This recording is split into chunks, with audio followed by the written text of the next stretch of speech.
Good morning, everybody. On this Friday, April 1st, President Biden yesterday announced steps to try to reduce the price of gasoline, saying Americans are feeling the cost of Russia's war in Ukraine with volatile global oil markets. This morning, it's your chance to tell the president and lawmakers in Washington how higher gas prices are impacting your finances. Join the conversation by dialing 202-748-8001 if you're a Republican. Democrats, your line this morning, 202-748-8000. And Independents, 202-748-8002. Also, text us with your first name, city, and state to 202-748-8003. Post your story on Facebook.com/CSPAN or send a tweet with the handle @CSPANWJ. President Biden announcing yesterday the release of 1 million barrels of oil per day from the National Strategic Reserve for the next 6 months, calling it a wartime bridge until domestic production can ramp up. Here's the president yesterday. Today, I'm authorizing the release of 1 million barrels per day for the next 6 months, over 180 million barrels from the Strategic Petroleum Reserve. This is a wartime bridge to increase oil supply until production ramps up later this year. And it is by far the largest release of our national reserve in our history. It will provide a historic amount of supply for a historic amount of time, a 6-month bridge to the fall. And we'll use the revenue from selling the oil now to restock the Strategic Petroleum Reserve when prices are lower. So we'll be ready. We'll be ready for future emergencies. Folks, I've coordinated this release with allies and partners around the world. Already, we have commitments from other countries to release tens of millions of additional barrels into the market. Together, our combined efforts will supply well over 1 million barrels a day. Nations coming together to deny Putin the ability to weaponize his energy resources against American families and families and democracies around the world.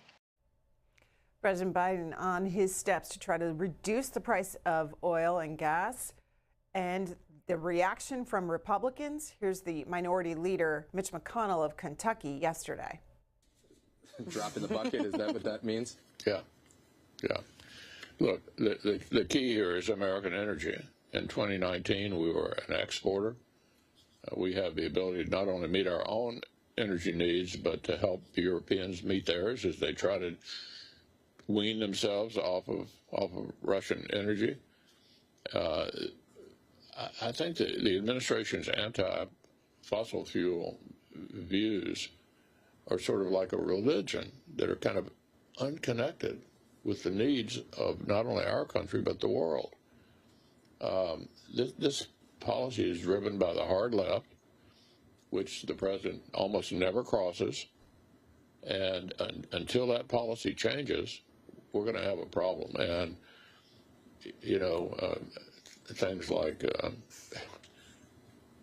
this SPRO being opened up for 1 million barrels is drop in the bucket. The Republican leader of the Senate, Mitch McConnell. Washington Post reports that the 1 million barrels a day drawdown from the SPR equals about 1% of world petroleum consumption and about 5% of U.S. petroleum use. Though the U.S. is not a net importer, the withdrawal of crude oil from U.S. reserves will flow into the global market and ease prices, according to experts. Ed in Lawrenceville, Georgia, Republican. Ed, it's your turn to tell us what it's like at the gas pump where you live and how that's impacting your finances. Go ahead. Well, I always keep my tank full so I don't have to put $50 at a time in there. That's one way of helping. But what I wanted to talk about is I don't like the idea of using our emergency supply of oil in case of we're attacked or anything. We need that oil, and Biden wants to run that down because he thinks it's going to lower the gas prices, but it's not going to lower the gas prices very much. And it's not going to help him in the midterms at all. I did notice that none of the Democrats ever said, gee, I wish we had $2 gas again that President Trump gave us. No, not one of them. No, they just sit back and say, oh, Biden's doing a great job, even though he's senile. Joe, Dayton, Ohio, Republican. Joe, you're next. Yes, good morning. Morning. Joe Biden is a disaster. Joe Biden said back in 2019 as he's campaigning, he went up to a young lady and said that he's going to end fossil fuel. So he did a war on fossil fuel, and this is what we get. Everyone's going to be paying more. It's hurting our family. Tell us how. Now. Tell us how, Joe. How is it hurting your family? Because my wife and I, we both work. Our children work. We're paying close to $4 a gallon here in the great city and state of Dayton, Ohio, for gas. And then my wife is traveling out to Colorado. Airline tickets are going higher because of fuel surcharges. We canceled our cruise for this year because cruise ships are charging additional charges for people think, you're going to on your cruise tickets or you get done paying for it. No, they're adding on fuel surcharges now at the end of your cruise. People don't realize that. So it's affecting everyone, and it's sad. And by the way, 1 million gallons or of oil, we can use 20 million gallons a day of oil. Okay, so that, again, Joe Biden is trying to, because they're going to be destroyed in November on the election. That's all that they're doing. It's just smoke and mirrors. All right, Joe, this is from CBS, that amounts to 1 million additional barrels per day, which the White House said is the biggest oil release in U.S. history, and it's the third time Mr. Biden has tapped the petroleum stash during his presidency. In November of 2021, he ordered the release of 50 million barrels, while in March, the U.S. joined 30 other countries that are members of the International Energy Agency to release 60 million barrels. This is from CBS, and they go on to report that the reserve is 4 sites, and they vary in size, and together can hold 714 million barrels of crude, according to the Energy Department. Bryan Mound, the largest of the four, is a 500-acre location with 19 storage caverns that can hold roughly 230 million barrels, to give you an idea of how large this is. When was it created? It was created in December of 1975, when then President Gerald Ford signed the Energy Policy and Conservation Act.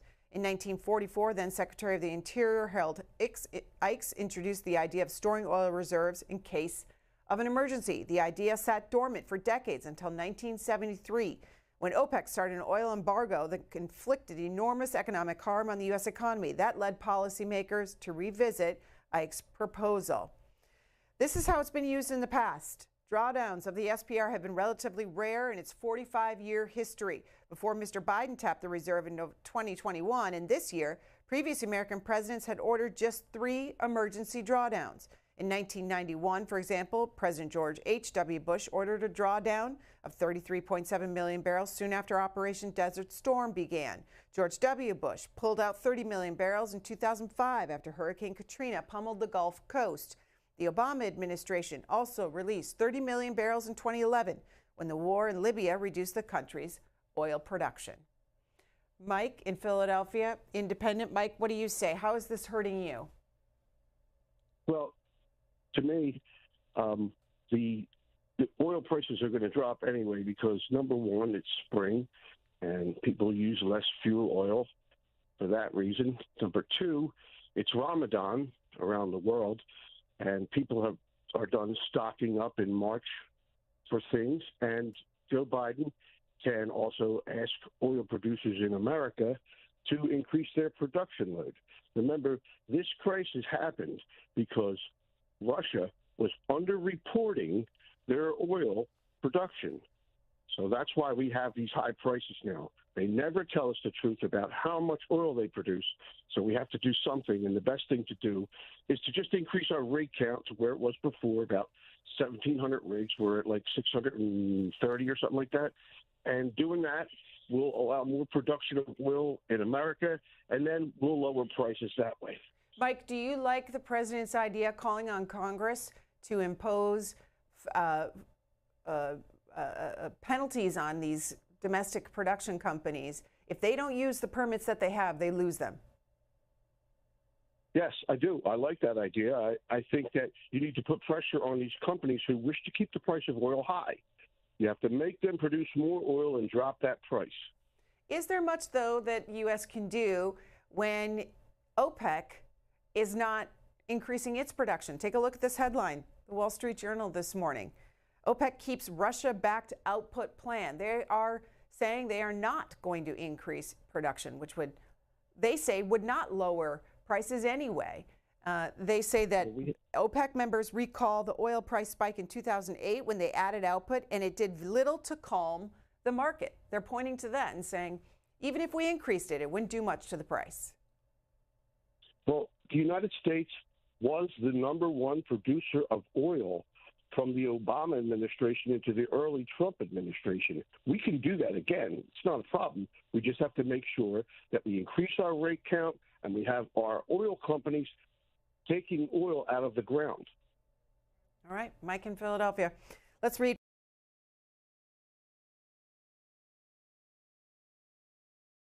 And a good morning, everybody. Today's Friday, April 1st, if you didn't catch C-SPAN saying it to you already. The most important part is it's Friday. I don't have an April Fool's joke for you. I like to keep things nice and, I guess, serious, despite trying to keep at least just a little bit of some optimism. But anyway, today's Friday. We made it. Happy Friday, everybody. Hope everyone has a weekend ahead of them that isn't filled with work or any other mischief or any other stress. It's time for you to take a break. It's time for you to relax. You gotta find some time to do that, all right? We can't just sit here and work all the time. We gotta get our rest days in. That being said, my rest day happens after class, so I'm here for you doing what I do best, which is watching C-SPAN and making fun of people. I like the topic today. Today we're talking about gas prices, and, you know, that's pretty dang cool, if you ask me. Here, sorry, 1 second. There we go. Because gas prices are a thing that a lot of people like to loudly explain they know nothing about. I don't even really know a lot about it. The only thing I know so far, things that we need to bear in mind, is that, one, America has been a pretty big importer and not a big exporter. Well, I take that back. It kind of depends. We do a little bit of both. We sell the bad oil and we keep the good oil. So we have a lot on reserve. And that's what we've done with our oil for a long time, is keep the oil supply on reserve. And the idea that we've been working toward is that we're going to spend money importing other people's oil on the cheapy cheap, and we're going to use their oil reserves up first strategically. So if the idea comes around that people start running out of oil, we'll never be out of oil. Another thing is that, let's see. A lot of people like to blame, like right now gas prices are high, and a lot of people like to blame that on Biden, and they like to blame that on, well, they like to blame that on the president, and they like to blame that on the Keystone Pipeline being shut down at the very beginning of 2021. Things to bear in mind, Keystone was at phase 4, or it was already at phase 3. It completed phase 3 of a phase 4 operation, and we canceled phase 4. Phase 4 was going to be sending in a pipeline from Canada to, like, the Gulf, basically, so it could be immediately transported and shipped to China by a Canadian company. So, like, America wasn't going to get this oil. In fact, we probably make more money transporting it on our trains right now than we do, than we ever would with that pipeline in play. That's like a 1%. It's like a 1% impediment on the entire operation. So it's not even like the oil's not flowing. It's flowing 1% less efficiently than it normally would. And it's probably loads more safe. Like, transporting oil on trains is probably one of the safest ways we got. or at least one of the safer ways, I should say. I don't want to say safest. Anyway, gas prices are important, okay? They are important because this is what the people have to face. These are the things that change every single day. And that's why people care about them. And like the people who don't think they matter are people privileged enough to not have to to not have to like be able, or to not have to deal with that. To not have to deal with, oh, my gas bill is going to be $100 a week this week instead of like, or it's going to be like, 80 instead of 40 or whatever. No, so it's like these prices matter. The reasons why matter too, though, and that's what often gets ignored. There's a lot of things and it's really frustrating because a lot of the reasons that people are giving for why things are the way they are feels like so many up in the arm reasons, like so many reasons that we can't really do anything about as people, that it gets really frustrating. So the second anybody says something like, oh, it's because of the president and you can just vote him out in 3 more years or 2 more years, like that becomes kind of reasonable to that person. Anyway, let's keep going. Let's hear from the people. This is C-SPAN callers, the voices of the people. I don't remember who this lady is. I can't remember if she's new or not. But everyone here does a good job. Piece in the Wall Street Journal this morning, the reporting states that in its second meeting since the Kremlin ordered the assault on Ukraine, a partnership between OPEC and a group of Russia-led countries dubbed OPEC Plus declined again to tap into its millions of barrels of remaining capacity to pump more oil. Instead, they agreed to raise their collective oil output by a modest 432,000 barrels a day, rejecting calls from oil-consuming countries to do more.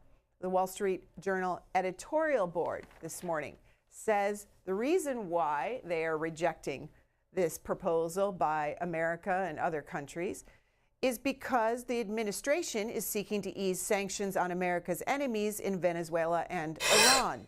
Though neither oil producer can compensate for reduced Russian oil exports in the short term, easing sanctions would merely give their regimes more money to create problems for the U.S. and its allies.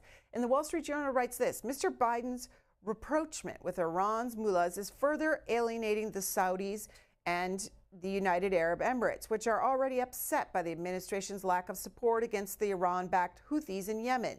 White House Press Secretary Jen Psaki last month said the president stood by his view during the 2020 campaign that Saudi Arabia should be treated like a Paris state. Is it any surprise, they write, that Saudi Crown Prince won't take Mr. Biden's calls? If it's any consolation to the Middle East, he is treating the U.S. oil and gas companies the same way. Tom in Tip City, Ohio, Democratic caller. Tom, good morning to you. So what's it like in Tip City, Ohio? What's the price of gas? It's really hard for my granddaughter. She doesn't make that much money. Her rent's gone up, and gas, for her, it's outrageous. And, all those companies that Trump gave tax cuts to are now sticking it to us. We need to really tax their price gouging and maybe stop sending so much oil to China. We export a lot of oil. We export a lot of crude oil. This isn't oil you want in your car, by the way. That would help a lot. All right, Tom in Ohio. David in Denison, Texas, Republican. David, good morning. There are a lot of types of oil, like a lot. And so, that's also kind of an issue that people have when they talk about this stuff. They don't really, they just see oil as oil. And so if they hear that we're drilling it, or if they hear that we're not drilling it, they think we should drill more. And they hear that we export it, they think we should not export it. They don't really see, what's going on. A lot of the oil we ship to China gets, like I said before, it gets exported to China because it's crude oil, it's really poor quality, and they actually treat it before they use it too. They put it through a process and they make it better quality oil. Let's see. Man, it's so hard to talk about because, like, I don't know. Another thing is OPEC is not an American company, as far as I'm aware. As far as I'm aware, it's like, well, let's just Google it. Let's just Google it. What is OPEC? Organization of the Petroleum Exporting Countries. Yeah, so OPEC is not just some big company that you get to just be like, hey, it's a bunch of little countries. Iran, Iraq, Kuwait, Saudi Arabia, Venezuela, for example.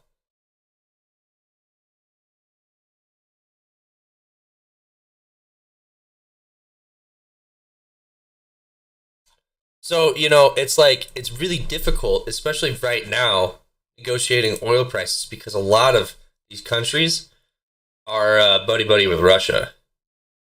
So it's, they're not willing to negotiate better and fairer deals right now because we're kind of on the other side of a war. Yes, good morning. And yes, glad you read those things about Saudi Arabia and the UAE and how they won't take Biden's call in the first place because of the Iranian. They're upset about the Iranian deal. They're upset about the weapons that are being withheld from them because of their war against Yemen, because the Houthis were removed from the terrorist list, et cetera, et cetera, et cetera. So, like, what's been happening up until the pandemic is we struck some really good deals with, like, Russia, with a bunch of members of OPEC. We were getting really good deals on our gas. Really good shit. Like, I remember back when, like, gas was the cheapest it was under Obama. And, like, everyone was like, I guess you made, like, a deal with the Russians or something. Like, no one cared. Everyone was just happy. I was happy. Like, you could fill your gas tank up on like $20, and then you could just go and travel. Like, you just go anywhere. Take a quick little road trip through the day if you had the day off. It was really neat. And now I ride a bike everywhere because gas prices are insane. No, that's because I drive an insanely huge truck too, and I don't like it. But the biggest thing main reason I called was a few days ago I watched on CSPAN the non-birthing person senator from Alaska. I'm not sure what his name is. I'm not sure what his name is. It wasn't Murkowski. He spent almost an hour on the floor explaining. I want to hear what the hell he just said again.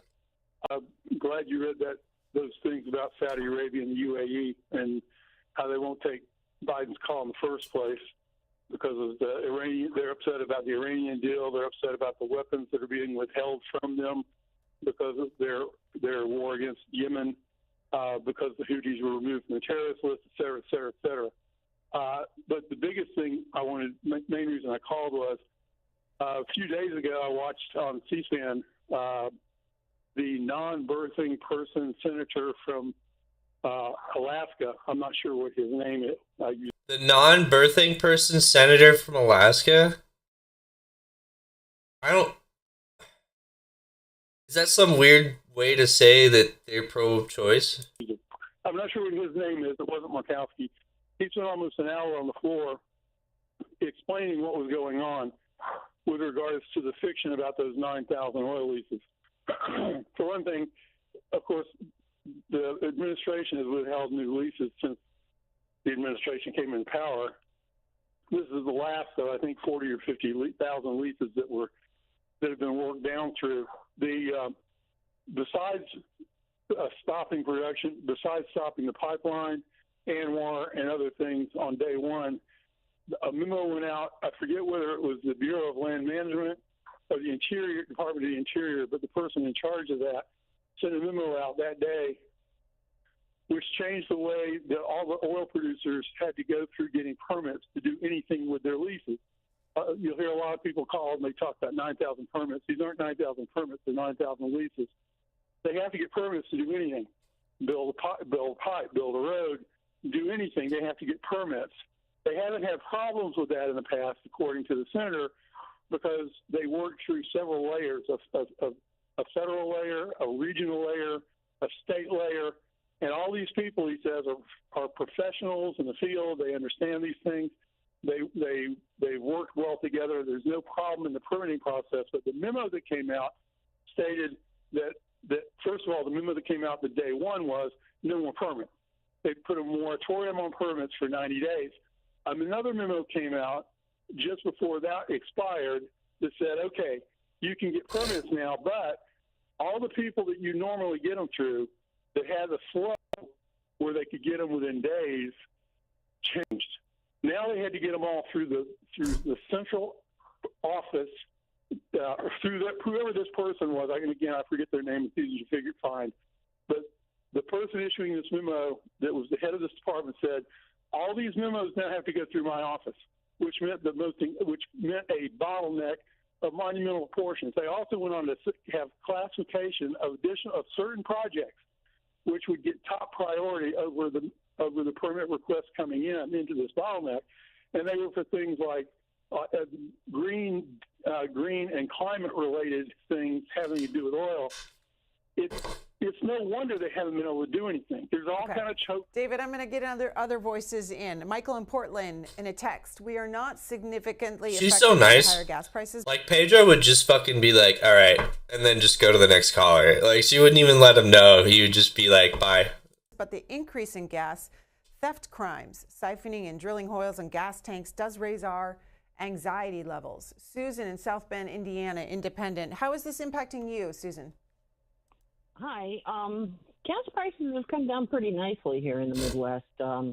I wholeheartedly agree with what Biden's done. Flood the market with a million gallons a day. That will adversely affect profits of OPEC. They need to decide to play ball with the U.S. We do not mess around. The House of Side needs to choose a side on this conflict and choose wisely. We need to keep the pressure on. All right, Susan. Steve in New York, the oil companies in I OPEC liked never that. increased productions from COVID levels. They are intentionally screwing the consumers and Biden. Kevin in Arkansas, Democratic caller. Hi, Kevin. Hi, Ms. Bronner. I appreciate you taking my call this morning. And I just have a comment to make. Gas prices go up or down because of features of capitalism. And I prepare for this by using fuel-efficient vehicles, and I adjust my driving habits. Now, it's a myth that the President of the United States has much effect on gas prices because in our system here in the United States, we have limited government under our constitutional system. It's also a myth that gas prices are historically low. All my life, I'm 51 years old, all my life gas prices have been kind of high relative to the cost of living index at that time. So that's my comment. Okay. Cliff in Texas, Republican. Hi, Cliff. Yes, good morning.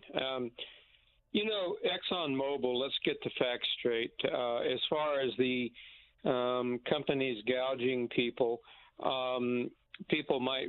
You always know you're off to a good start when the guy goes, let's get the facts straight. This is my favorite kind of people. Read that ExxonMobil made $78 billion in profit last year.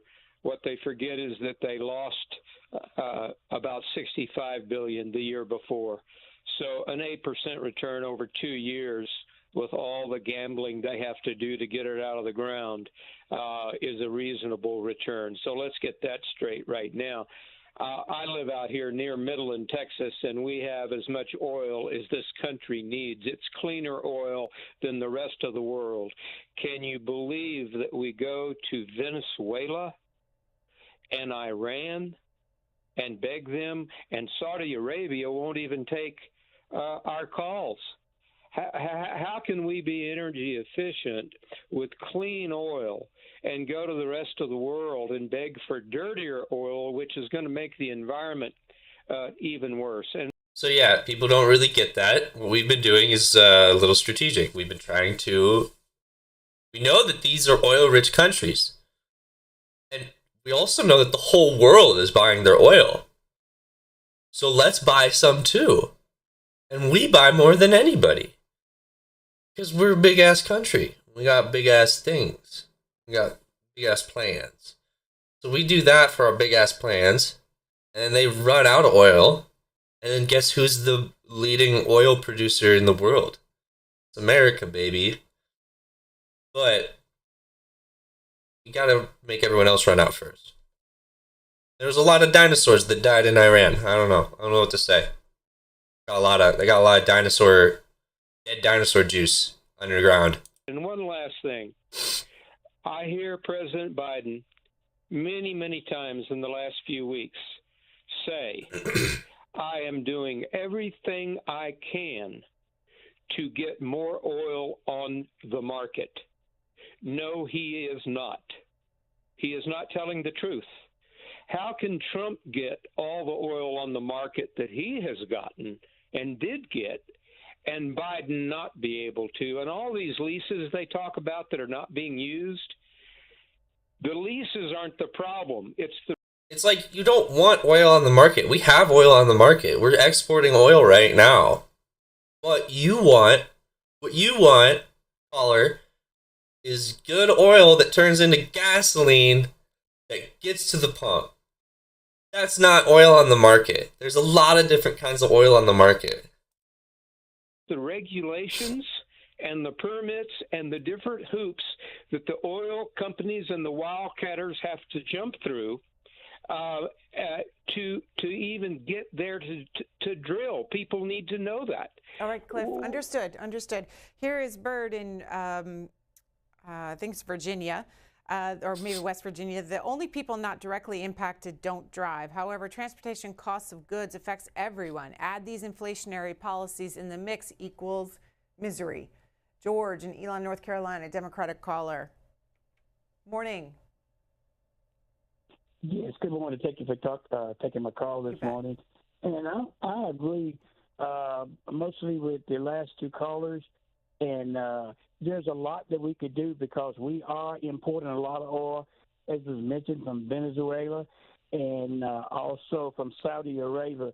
And these people are kind of controlling the price calls when they want to overpump or they don't want to manufacture any more oil. But this thing, what I'm really concerned is that the gas that goes into the convenience stores, a lot of people don't understand that they are not dictating the price of the gas you pay when you pump the gas. Is the big oil companies, when they deliver the gas to the convenience stores, they dictate what price that convenience store, and they put the price on the gas. But we can use other things simply like we could go back to doing more carpooling. If you work with somebody in your neighborhood that work for the same company, do carpooling. Don't drive as much for pleasure driving. There's a number of things that we can do to cut down on prices. And George, but, what's the price where you live? There's politics involved. The price where I'm at now for regular gas runs about $4.09 to $4.15 for the 87% octane.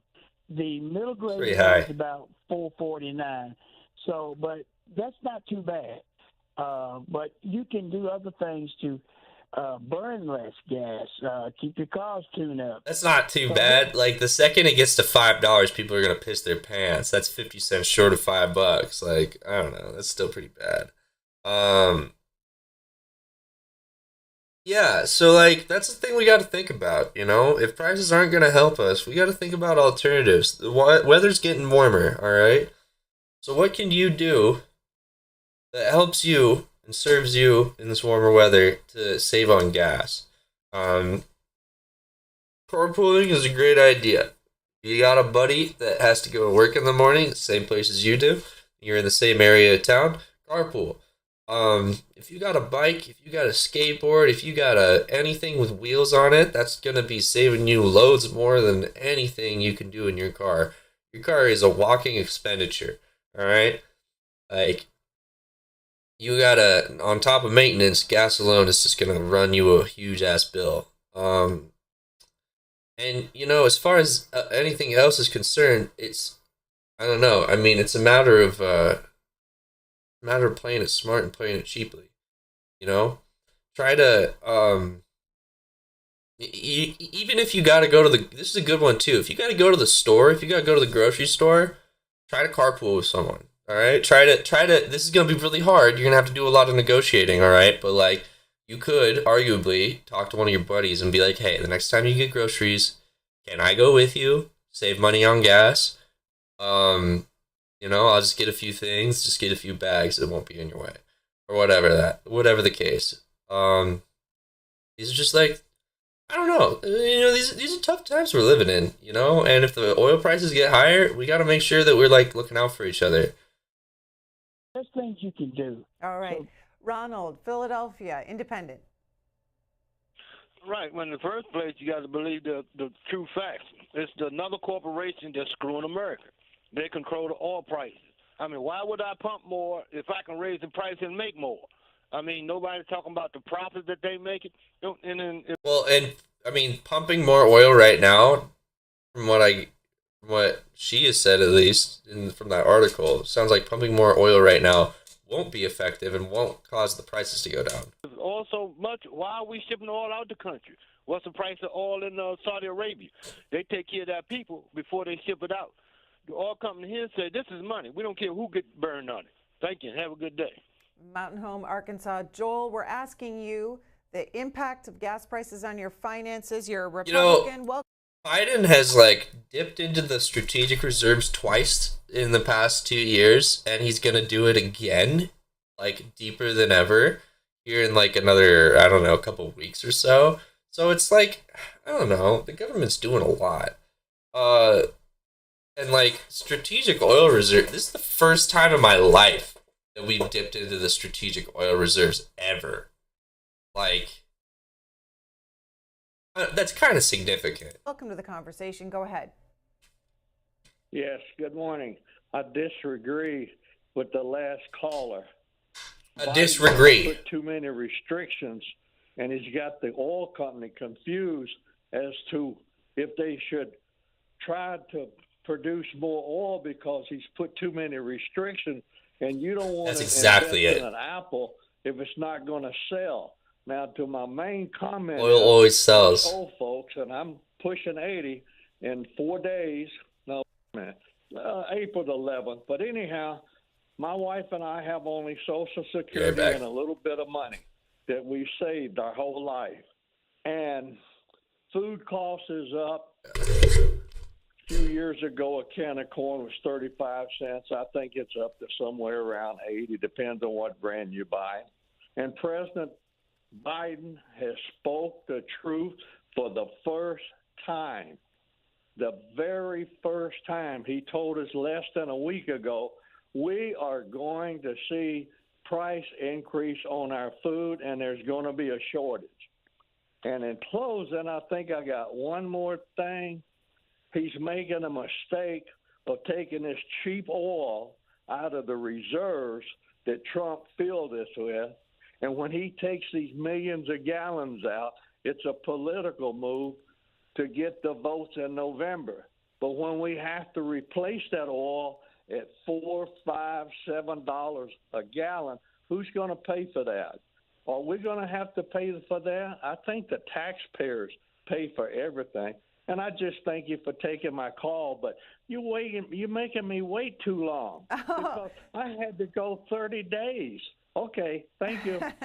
Yeah, we do. We ask people to wait 30 days so that we can get as many different voices and perspectives in from across the country. Gil in Jamestown, North Carolina, Democratic caller. Yes, good morning, and thank you for letting me join the forum. Wanted to make a couple of quick comments. And first of all, I want to say that we live in the United States of amnesia. I want to compliment President Jimmy Carter. When he took office, he encouraged and wanted to have cars to have at least 30 miles per gallon. And we've forgotten about that. On the TV, when I watch TV and I watch the dealerships advertise cars, all they do is advertise SUVs, pickup trucks. None of these cars are getting better than 20 to 22 miles per gallon. I myself drive a hybrid, and I'm not seeing any difference. Thank God for hybrids. And if you look at Europe, if you look at people that live in the Caribbean, they're all driving compact cars.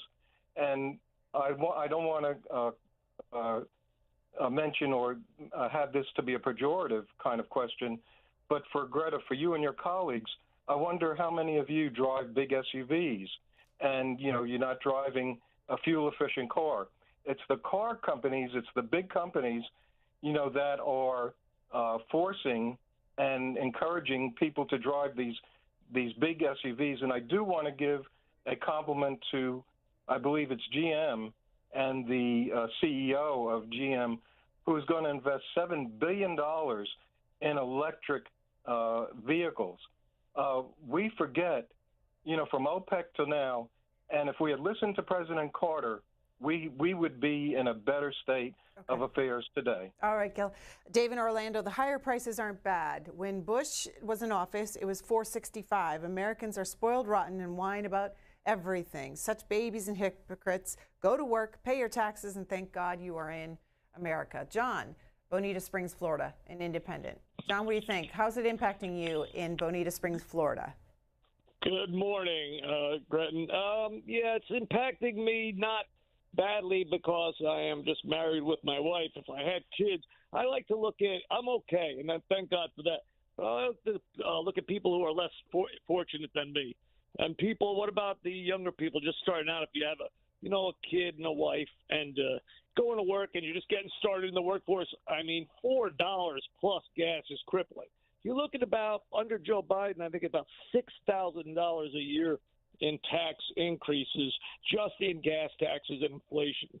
This is a disaster. And when the leases for the gas came out, this administration changed the way they wanted to proper the leases. So they included that the assessments had to have climate change in them.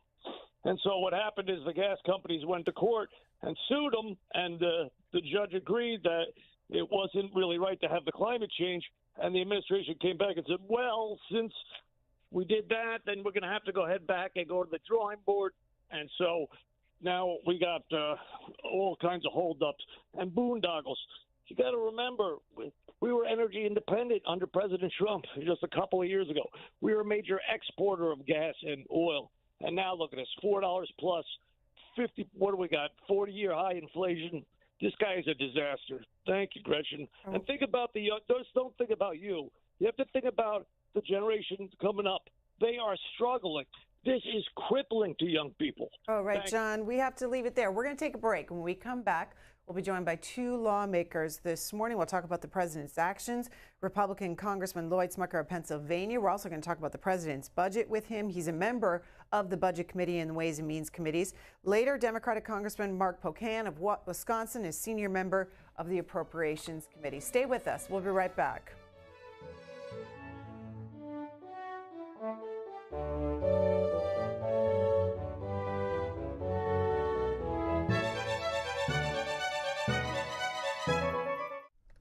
Monday morning.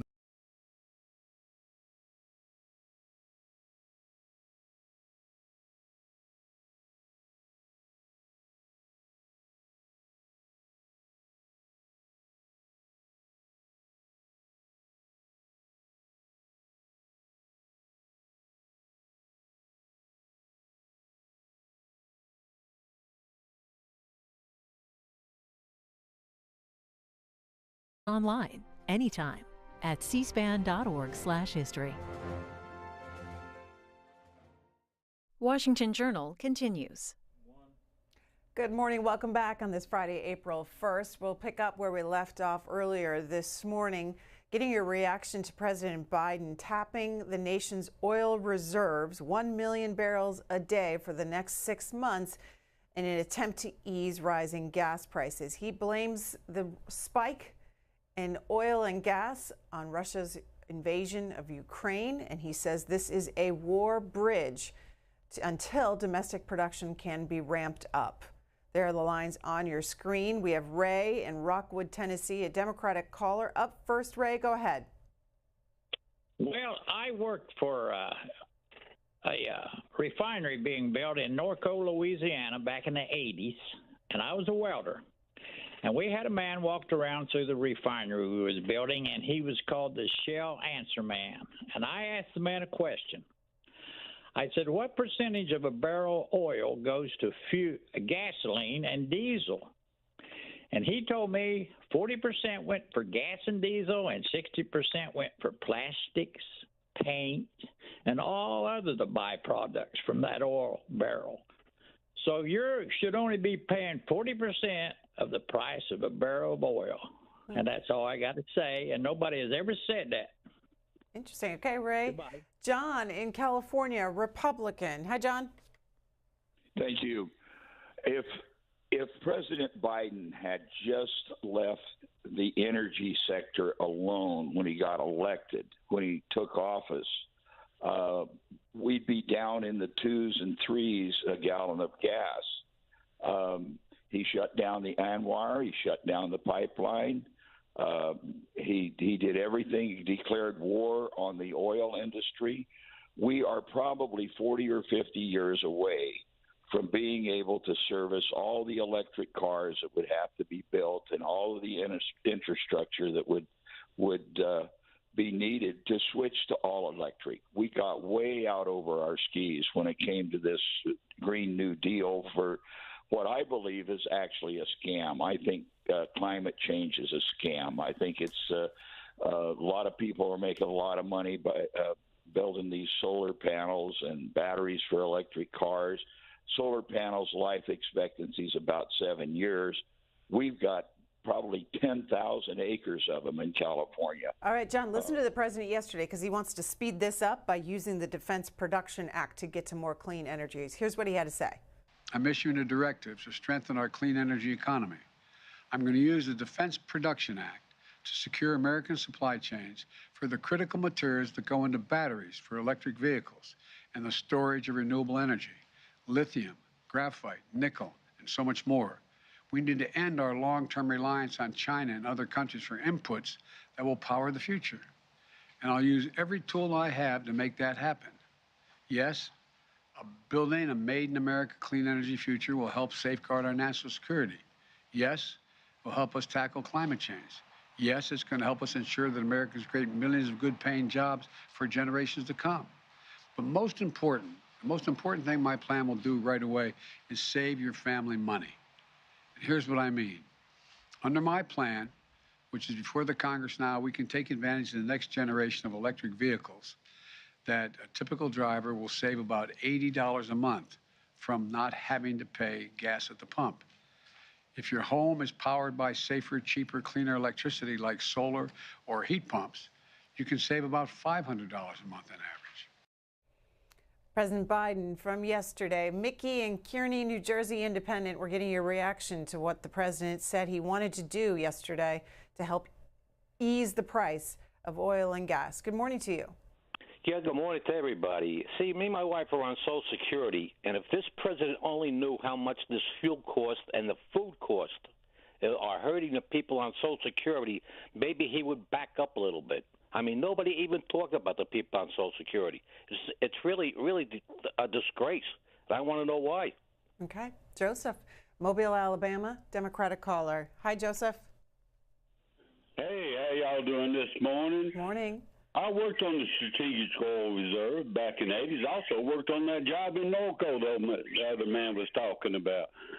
We were pumping oil in the ground and didn't even know how much we were pumping in the ground. It was ridiculous. So we put a metering system on it. What I don't understand and what happened in 2020 when they had all that crude oil that couldn't store it anywhere. How come we wasn't buying it all and putting it in the ground at $1 a barrel? And a lot of that oil that's in the Strategic Oil Reserve, they bought that oil $10 a barrel. I'd be selling it at $100 a barrel now. We need the money. Have a good day, America. All right, Joseph. Roger in Chad's Ford, Pennsylvania, Republican. Hi, Roger. Your turn. Good morning, Greta. Morning. First, I wanted to tell you that I worked for 30 years for a major oil company as a field rep and helped the dealers establish their retail price of gasoline. One of our bosses told me, he says, the market tells me what I can buy the crude for, and Exxon tells me what I can retail it for, and nowhere in there do I get a vote. And that's just about right. So when you look at the price of the pump on the street, that's governed by the marketplace in which that station is located. When you look at the price of crude oil when it comes into the refinery, that's based on the world market price of crude. We were an importer of Brent crude from the North Sea through British Petroleum. So to blame the oil companies for the price of gasoline, they're in business to make money. If they charge too much, their volume goes down. If they charge too little, they don't make any money. So it's a game of trying to balance income and outgo, just like the family budget. As far as electric cars are concerned, hey Roger, I'm gonna jump in there because I want to share with you and others that the Congress is going to hear from 6 oil company executives. They're going to testify before the House Energy and Commerce Committee about their business practices and the industry. You can watch that live Wednesday, that's next week, at 10:30 a.m. Eastern Time on C-SPAN 3, online at cspan.org, or watch full coverage on our C-SPAN Now. It's our free video app that you can download on any phone.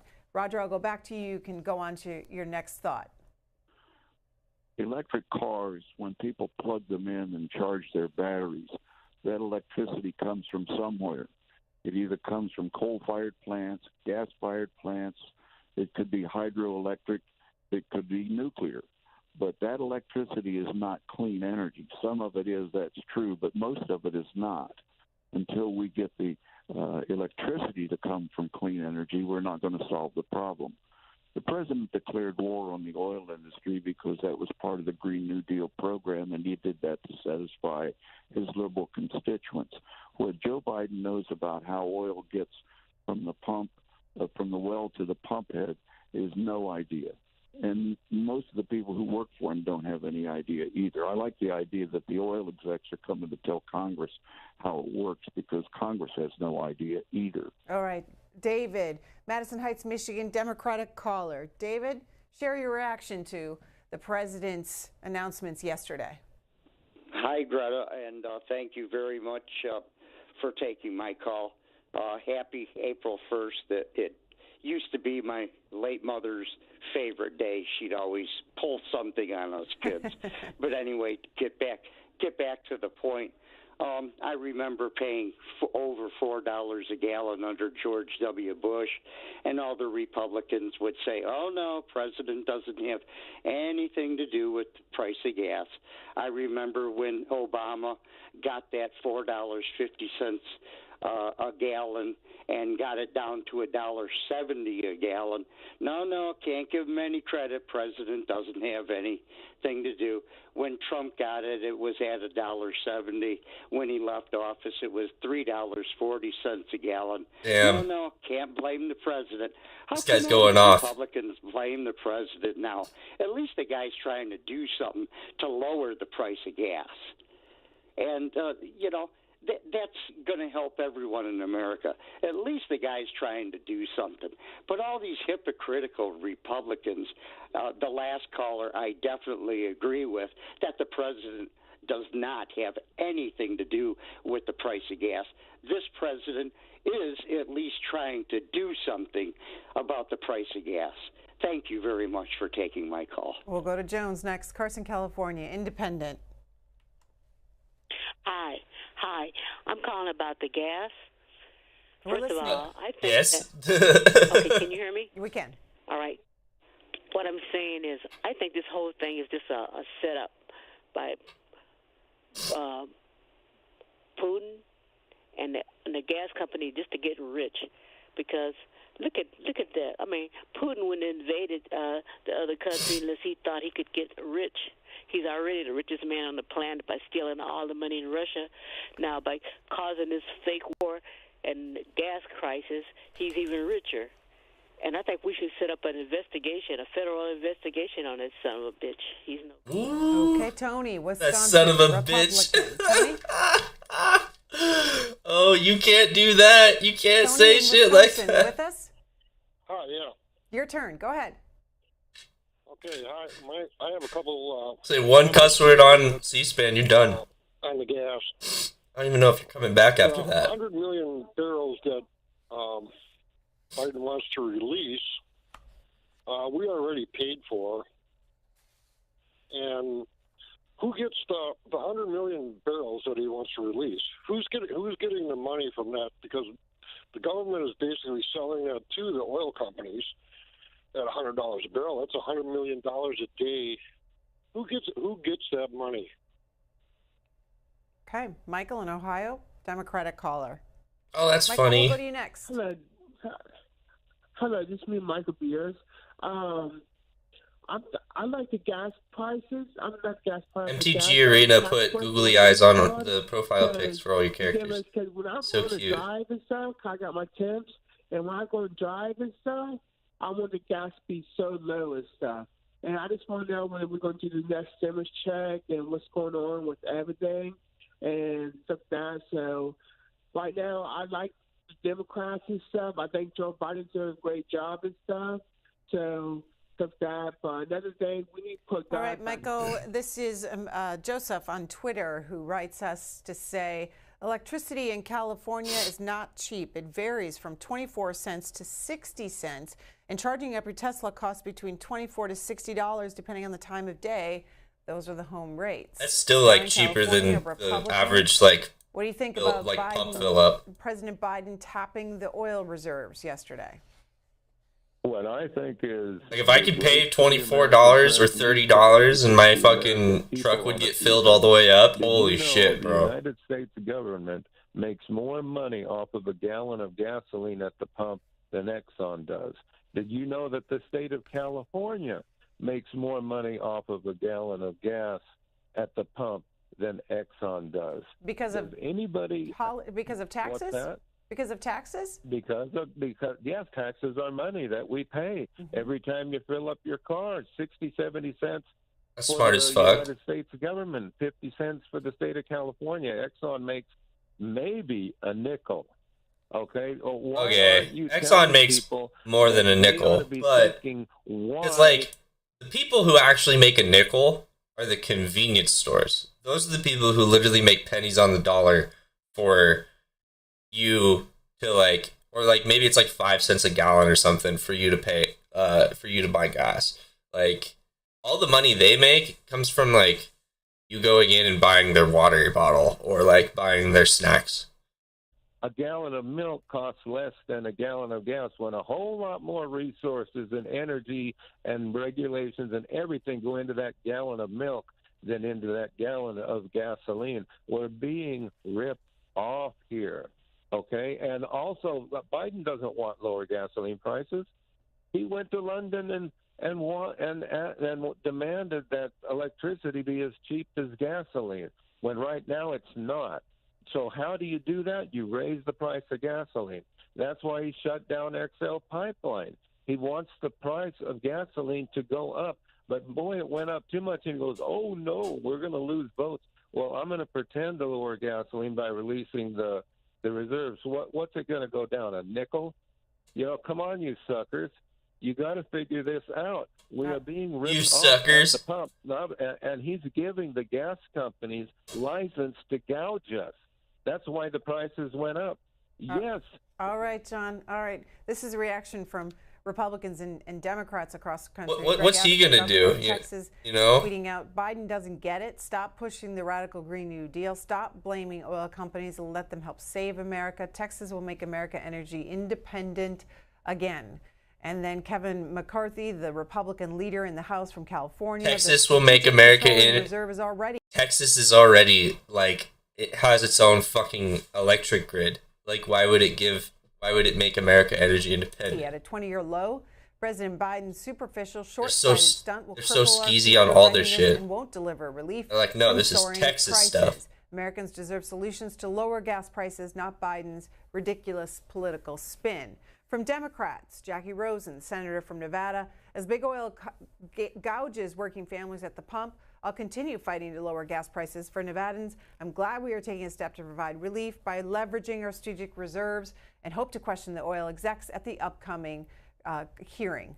And then also Martin Heinrich, a Democrat of New Mexico. We need to cut our reliance on dirty foreign oil and get Americans out from under the ups and downs of the volatile oil gas market. Making the clean transition to energy independence creates good-paying American jobs and saves American consumers money.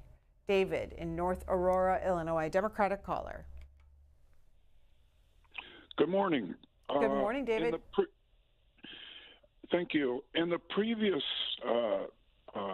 section, a question was asked about subsidies for oil companies. I would like to know what that is, and I would also like to know what subsidies are for green energy. Thank you. Okay, we'll try to find it. Ken, Cincinnati, Ohio, independent. Hi, Ken. Hello.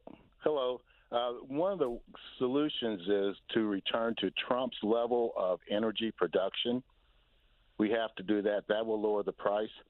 The other thing with the electric cars that they're overlooking, the time they will take to recharge your battery at a recharge station if you have two cars in front of you. Even if it takes 20 minutes to recharge a battery, you could spend 40 minutes just sitting there waiting for other people to recharge. Also, they are overlooking. Well, that's why they need to have more. The cost it takes to replace the lithium. It takes about 10 minutes for you to wait for somebody else at the pump. So, like, if you have two people in front of you at the pump, that's going to be, like, kind of like a similar time frame, you know? You're going to be waiting a half an hour to get your shit done. Batteries, which is into the thousands of dollars. And once again, people are getting hoodwinked, thinking that it's something for nothing, that all of a sudden, if we go to all electric cars, we don't have to pay a high price of gas. But the hidden costs are much higher. So we need to really look at all of this. And finally, but he doesn't explain the hidden costs. Trump told you about this, and votes have consequences. All right, Ken, from Brookings, Brookings.edu. Until you expose the hidden thing, until you expose the thing they don't tell you about, it's Schrodinger's cat, man. It either exists or it doesn't. And, like, I gotta just, like, take it as it's a nothing burger until you actually bring it out to light. Website, they say this, that the Environmental and Energy Study Institute reported that direct subsidies to the fossil fuel industry totaled $20 billion per year, with 80% going toward oil and gas. In addition, from 2019 to 2023, tax subsidies are expected to reduce federal revenue by around $11.5 billion. Considering that production subsidies grew 28% from 2017 to 2019, the United States will be under a lot of scrutiny from other countries wanting to see evidence of reform before making their own commitments, talking about reforms to greener energy. Jeannie in Livingston, Louisiana, Republican. Good morning. Good morning. How are you? Whoa, she came in from the Matrix. Oh, early. Trying to wake up. So, what do you think about what the president did yesterday? Yeah, I don't think of much of what he's done since he's been in office, to be honest with you. I mean, we're here in Livingston, or at least where I'm at, our gas was $1.79 a gallon when Trump left office. Biden got in there. Now we went over $4. Now we went down to $3.79. It's $2 a gallon more. His policies is what has done this. He is so busy trying to please the left. He's not moderate, and he's throwing the American people under the bus. And it's just a shame. I mean, we go out there and work, and we can't hardly pay our bills. My utility bill was double over a month ago because of the policies and the cost. I mean, it's ridiculous. When we had Trump in there, at least we had some money. I got my first tax return because of his, refund because of his tax cuts. But they're trying to tell us they were horrible. I mean, Biden has done nothing. Democrats have done. She's going to be eating those words in, 3-4 more years when she pays more taxes because of those tax brackets. Nothing but ruin this country between the inflation and everything else, and he wants to blame everybody else. It's everybody else's fault. But if Trump was in there, it'd be his fault. I mean, that's how they are. And I'm getting real tired of this stuff. People down here are tired, the little guy working. We make $40,000 a year. Do you know how this hits us? And they don't care. You know why they don't care? Because they got nice, big, fat bank accounts that they can do on, and they got the everyday people paying taxes to support him flying home every weekend. All right, Jeannie. Now, this is from Wikipedia. The International Renewable Energy Agency tracked Oh, some she's $634 mad billion that in energy Biden flies sector to subsidies in fucking 2020 and found that around see his family or whatever the 70% fuck. Was were that fossil it? fuel I need subsidies. to About hear it. 20 working. We make $40,000 a year. Do you know how this hits us? And they don't care. You know why they don't care? Because they got nice big fat bank accounts that they can do on, and they got the everyday people paying taxes to support him flying home every weekend. All right, Jeannie. Now, this is from Wikipedia. He The just didn't International seem Renewable so mad Energy at when Agency tracked some $634 someone was going to billion Mar-a-Lago in energy every sector weekend. subsidies in 2020 and found that around 70% were fossil fuel subsidies. About 20% went to renewable power generation, 6% to biofuels, and just over 3% to nuclear. Michael, Silver Spring, Maryland, Democratic caller. Michael, your opinion on this? Yeah, good morning. How are you? Morning. 3 super quick points. Greta, can you imagine the arguments when we were going from horse and buggy to cars? And listen to these people talk going. That is not a quick point. Combustional engine. It's not a quick point at all. This Can you imagine? Making me think, making me go back. The number of power plants, because they bring up this thing about how they're fueled with fossil fuels. The number of power plants is far less than the number of cars and tractor trailers that are on our roads. So to put fossil fuels into power plants, and then sooner or later that'll solve itself. But that's like not true. I don't know. I don't know where this dude lives. But like LA traffic, like any big city, like it's scattered with cars. To the supermarket, to the gas station, or whatever. That's it. During your to work. And you can that's 300 or less. And I just wanted the last point. The teenagers, your children, your grandchildren are the ones that are going to be saying, what happens if? And then they're going to be the ones coming up with the new batteries, the new technology and the advances that are going to improve that 300 miles per charge and that weight at the charging station. Okay, Michael, I'm going to go to James, who's in Sterling Heights, Michigan, Republican. James, your turn.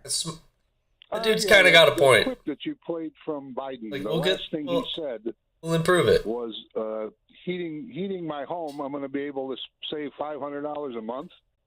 How much does it cost? I'm paying right now $140 for my electric. It means you'll pay zero. That's on a budget. And then. So how am I supposed to save $500 if I'm not putting it out? Okay, Josephine, New Jersey, Independent. Good morning. Good morning. If you really want to know why the prices are high, watch the quarterly report. Remember, March 31st ended the first quarter for this year. And what's going to happen is you're going to see astronomical increases in their money that they've made.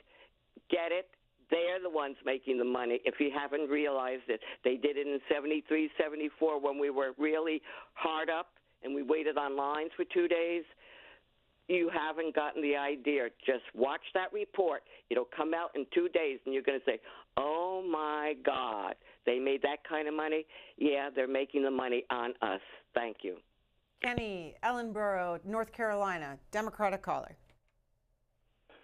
Yes, I want to say that the gas prices, I agree with the lady that every time we talk about inflation, we should talk about their increased profit margin. This is nothing but price gouging. And the other biggest thing that nobody talks about is not only we have She's gonna have a stroke wing on the fucking that phone. believes the lie, and if you don't go along with the lie, you're censored and tried to kick out of the party. And a third of those back back Putin instead of the United States, back Putin and Trump instead of the United States.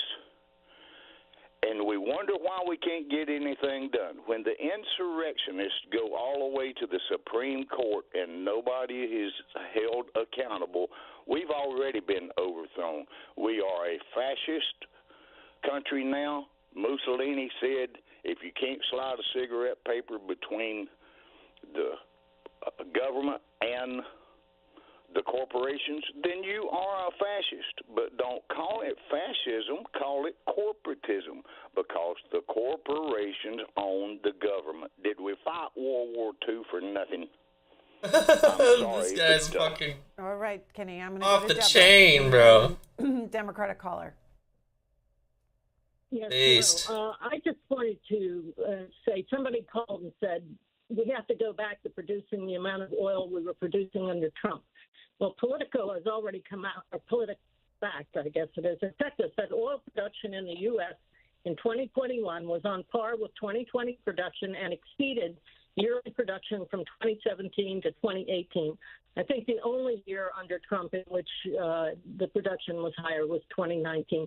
I just wish you would get somebody on there who is not a political shill, like from the EIA, I think it is, Energy Information Agency or whatever. But it's been keeping track of all this stuff for 30 years or something, and have them explain exactly what is being produced, what is not being produced, and why, and compare over the decades or whatever, instead of having these, like that Republican you had on who was lying through his teeth. All right, so Deborah, we have had recently, we had an oil and gas analyst on, and she was on the Journal, and I'm blanking on her name right now, but she went over what was happening during the Trump administration, what happened during the pandemic, and what has happened right now during the Biden administration. So go to our website, cspan.org. If you go to the top of the website, you can make a read in our video library for the Washington Journal in this series,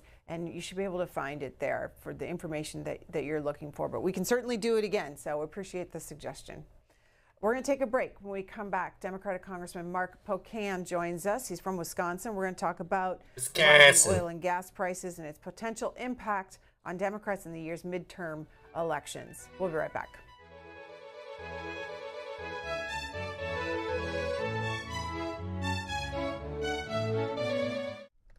Monday morning. Hot diggity dog.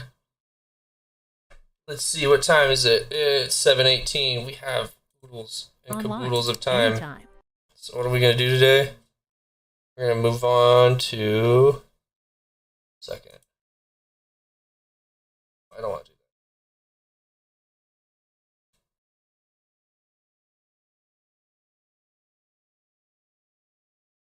Let's do... Yeah, it's like both budget stuff. It's either that or house session. I don't really know. House session sounds boring. Anywhere. Washington Journal continues. We are joined this morning by Congressman Lloyd Smucker, Republican of Pennsylvania, sits on the Budget Committee as well as Ways and Means. Let's begin, Congressman, with the announcement by the White House yesterday, the president calling for 1 million barrels of oil from the reserves released. 1 million barrels. And at the same time saying to oil companies, you've got to ramp up production. Well, it is important that oil companies ramp up production. Unfortunately, this administration has stopped that. They've stopped permits on federal lands. They've slow-walked LNG permits as well. And they've issued no new permits at all since they've been in office. And so the policies of this administration have helped lead us to the crisis that we are in now. What he's done on the oil reserves is roughly 9 days of oil. So the only way we can solve this is to begin to ramp up production. And so what we should have is bringing all of the CEOs of the oil companies together, asking them what we can do to ensure that we can speed up permitting process and that we can get them drilling again. So this is what should be done immediately. It would have a tremendous impact on not only the price of gas, but in our security around the world as well. I want you and our viewers to listen to what the president had to say yesterday and get your response. This is what he had to say about oil and gas companies. Oil companies made nearly $80 billion in profit last year. And this year, those profits are expected to continue to soar. This is the time, not the time to sit on record profits. It's time to step up for the good of your country, the good of the world, to invest in immediate production that we need to respond to Vladimir Putin, to provide some relief for your customers, not investors and executives. Look, I'm a capitalist. I have no problem with corporations turning a good profit. But companies have an obligation that goes beyond just their shareholders, to their customers, their communities, and their country. No American company should take advantage of a pandemic or of Vladimir Putin's actions to enrich themselves at the expense of American families. Investing those profits in production and innovation. That's what they should do. Invest in your customers. And it isn't just like, it's not the patriotic thing. It is good for your business as well. Right now, oil and gas industry is sitting on nearly 9,000 unused but approved permits for production on federal lands, or more than 1 million unused acres they have a right to pump on. Families can't afford that companies sit on their hands. So, to help execute this first part of my plan, I'm calling for a use it or lose it policy. Congress should make companies pay fees on wells on federal leases they haven't used in years, and acres of public land they're hoarding without production. Companies that are already producing from these wells won't be affected, but those sitting on unused leases and idle wells will either have to start producing or pay the price for their inaction. Congressman, what about that proposal? Well, again, policies implemented by the president from his first day in office restricted production of oil here, reversed the policies of the previous administration that led to energy independence, led to us being a net exporter of oil. We need to reverse those policies again. We need to ensure that we have the pipelines in place to move oil. We need to improve the permitting process to allow for quick permitting of new drilling where we can do so.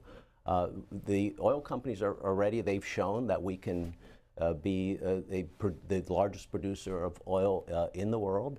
One other thing, you know, we just had the rollout of the budget of this administration in the last week. $46 billion of new taxes on the oil companies over the next 10 years. Now, when we have record high gas prices, in what world does that make any sense? $46 billion in new taxes on these companies. What about those 9,000 permits? You know, having a permit is one thing. Having a lease doesn't mean that that is necessarily even a place that can be drilled. We need to ensure that we have permitting where there are where we have a great possibility of hitting oil when we drill. And so there's a lot of land where oil companies want to drill, and they've been unwilling to provide those permits. Let's go to Jean, who's in Delroy, Ohio. Democratic caller up first. Go ahead. Yes, I wanted to know why the taxpayers are still giving the oil companies $20 billion. Yeah. Why are they still giving oil companies $20 billion a year in subsidies? Why? Do you know? So what I do know is that, as I just mentioned, this administration is increasing taxes on the oil companies by $45 million. That will deter additional development. We should be doing something similar to what the former president did with Operation Warp Speed, when we brought the private industry and together with all of government to develop a vaccine in record time. We are facing a crisis here where, you know, I can talk into my constituents every day. I hear the impact of inflation. You go to the gas pump, you go to the grocery store. We're facing a real crisis. I've had constituents tell me that they've had to choose between fuel or food. Can they buy gas for their car, or can they put food on their table? We can fix these oil prices. It'll take some time, but it's going to mean that we have to open up and allow the oil companies to drill. By the way, the policies of this administration are leading to more emissions because we're now begging for oil from Venezuela and Iran. When oil's drilled there, it's not nearly as clean as when oil's drilled here in the U.S. So we would have less emissions if we're doing the drilling here rather than in other countries. Joel in Michigan, Democratic caller. Yes, I would like to say that I think the government should go back and start regulating the price of gas, because under the Reagan administration, gas was deregulated. And if gas is the only source of oil or source of energy that is not regulated, maybe the government should step back in and regulate it. Also, I believe that we should start not complaining about the price of gas when we're driving $70,000 trucks that people, most people can't afford anyways. If you can afford a $70,000 truck, you can afford $4 in gas. All right, we'll leave it there. Congressman. Well, I believe in the free market. I think that has created more opportunity than any other system across the world. I think this is simple supply and demand. We need to increase the supply, which will bring down the price. And again, policies that have been put in place by this administration have decreased that supply. And so if we increase the supply here in the U.S., we will see prices go down over time. Congressman, you mentioned the president's budget earlier. I'm wondering if there's anything in it you can support.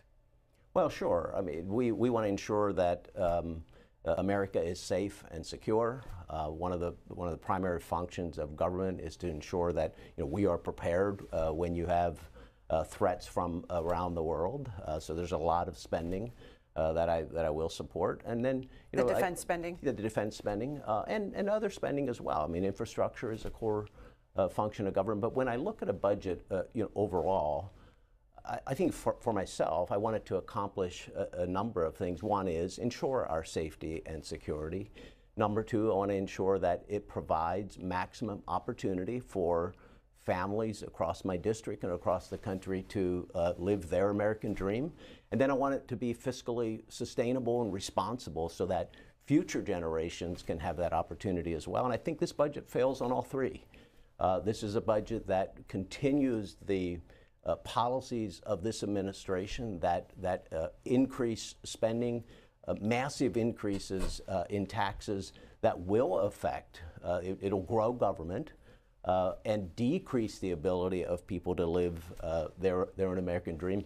By increasing taxes on gas, it makes us less secure around the world. We've talked already about how those policies have led, in some part at least, to what we're seeing. Putin believed that he had the leverage of energy over Europe and over us. He miscalculated how we would respond and come together in response to what we saw there, but that helped lead, our energy policy helped lead to what we're seeing there. And then this budget, by the way, increases deficits every single year. For the next 10 years, they're projecting multi-trillion-dollar deficits, over $4 trillion in additional deficits over the next, 14 trillion, I should say, in the next 10 years. It does not, as has been reported, reduce the deficit in any way. It's continued ramping up of spending and taxes as far as we can see, and that's not sustainable in the long haul. This is ABC's headline budget. Biden budget seeks minimum tax on households worth $100 million.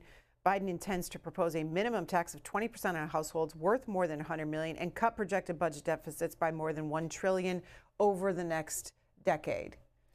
So is this increase in taxes going to help lower the deficit? Deficit in the first fiscal year of this budget is about $1.4 trillion.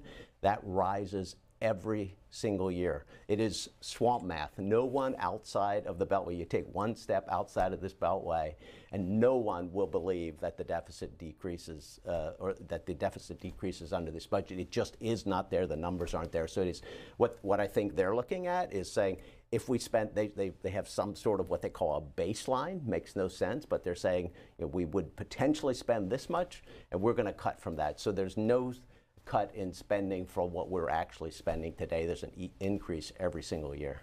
Sarah in Michigan, a Republican. Good morning to you. Go ahead. Good morning. Sir, I don't mean to sound disrespectful, but everybody realizes that this is just all business and part of your guys' future plan. Nothing happens on accident. This is all part of it. I find it amazing that I can sit here and watch a $1.5 trillion slush bill, amicus bill, stopgap bill, more money for Afghanistan. Then you get a CARES Act bill, infrastructure bill. Sir, we're in massive crises everywhere, and what do? You sit up there and you pass laws that make no sense. A lynching law? Lynching was 60 years ago. I don't know who's being lynched right now, but this is the stuff that we see. It's Quite a few incredible people got lynched how competent you just are, a but couple it years seems ago. that it's planned. And we pay for everything.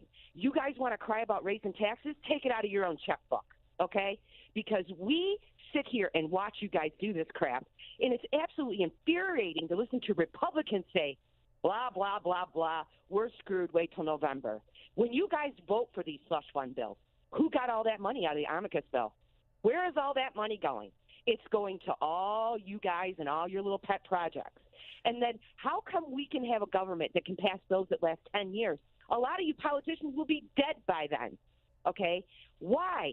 Sarah, why are you guys so incompetent? Okay, Sarah, I'm gonna jump in. I just want to ask you real quick: are you in favor of increasing taxes on the She rich? talked for so long. Okay, so listen. When you say something like that, Greta, you know full and well that that is a line of crap a mile long. What? I can sit here at my age and I can look over the last 30 decades, 10 years each, how each politician has ran their mouth as their BS script of we're going to lower taxes, we're going to raise taxes on billionaires. No, you're not. I don't In the stuff that think he's anyone's saying tried. in his budget, what budget? There is no budget. They cry about debt, how we're at a debt ceiling, yet they can pass a $1.5 trillion bill, and they all agree to it. And then he thinks he's going to do unrealized gains. It's illegal. So this government, since the pandemic, has been doing things that are completely illegal. Okay. Right in Since our the pandemic. Oh my God, this lady's amazing. Sarah, thank you for your call. I hear the frustration in your voice, and I agree with much of what you've said. I don't know where she. I don't even know. That government no longer is. Where is this lady? Where is she? Like, I don't know where this lady exists on the spectrum. Washington D.C. and serving their own interests and not the interests of the people. Political And that just should not be. And what I can tell you is, I'm proud of during the first 2 years of the previous administration, when we were in the majority, we passed the Tax Cuts and Jobs Act, which did lower taxes for people at all levels and increased the median household income by $6,000. We thought maybe we'd get $4,000, but by $6,000 annually, after that had been flat for really decades. And so, I think we can implement policies that will work for the American people, that will ensure that more people have the opportunity to get ahead, to provide for their families, to put food on the table, to live their own American dream. I think we have an example just recently of how that has worked, and that's not this budget. This budget is more big government tax and spend and less reliance on the ingenuity and creativity of the American people. So I thank you for the call. I hear the frustration. Our budgeting process in Washington is absolutely broke, and we must fix that. And I'd be happy to talk about that as well, but I completely agree with you on that. It's unbelievable to me that every year for the last 20 years, on average, we've passed 5 CRs. That's the continuing resolutions that allow for just short-term spending. Why? Because we aren't able to pass a 12-month budget ever. It's unbelievable how we run the federal government. And so I serve on the Budget Committee. I hope to be able to be part of putting processes in place that provide for more accountability to ensure that we are much better stewards of the taxpayer dollars than what you're seeing right now. How would you? We will. I'm just going to take a quick break because I need to do something.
And we're back. Did you fix it? The budget process. Well, we need to go back to the Budget Act of 1974, which is the last time that a process was put in place, that we looked at the entire process and tried to build some more accountability. So that's when the Budget Committee was created. Members of other committees were assigned to that committee, and it was a step in the right direction, but it still didn't work. You still have 12 different appropriations bills that are passed every year with no one accountable for the entire budget. So we have to build some more accountability into the process. I think we should come together, both parties. This is a problem for the future of the country if we aren't able to solve this. So I think we should put the right people in the room, have a real discussion about how we can fix the process, how we can build in that accountability that is missing today to ensure that we pass. Let's start with passing an annual budget at the beginning of the year. There's a lot of things that can be done, but it's about putting the right people in the room and then changing the structure. Changing the structure. We do a much better job. Lawrence is in Jacksonville, Let's Florida. change the Democratic structure. Colony. You are next for Congressman Lloyd Smucker. Go ahead. Lloyd Smucker. Taking my call. Good. I'm retired military, and I hear people complaining a lot about higher gas prices. I don't hear them complain about how high the real estate has gone up, and how complain about the used cars, the price going up. All right. Big reason for that.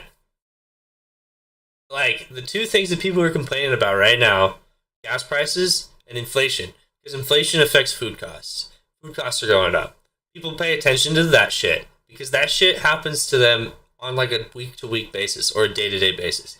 Like, people have to spend money on that. You know, some people feel like their greatest expenses are like those two things. And like, that's like fair. And it's also like one of those things that they like don't like to pay money on because it goes away after like you're done with it. You eat the food, you burn the gas, like the stuff goes away. So it's like, it's not like you paying for your home and your home price going higher.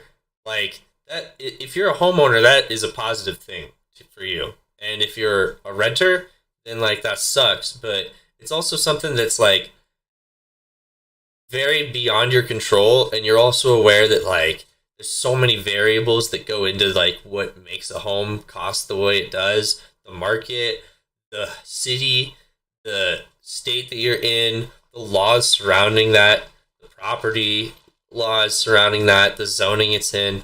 All of that stuff is like a lot more abstract than your gas price going higher or your food costs going higher. And like, you know, if it's a matter of, oh, it's just not getting there fast enough, it's a supply chain issue or something like that, or like, oh, it's like this other stuff, it's going to be really frustrating to think about.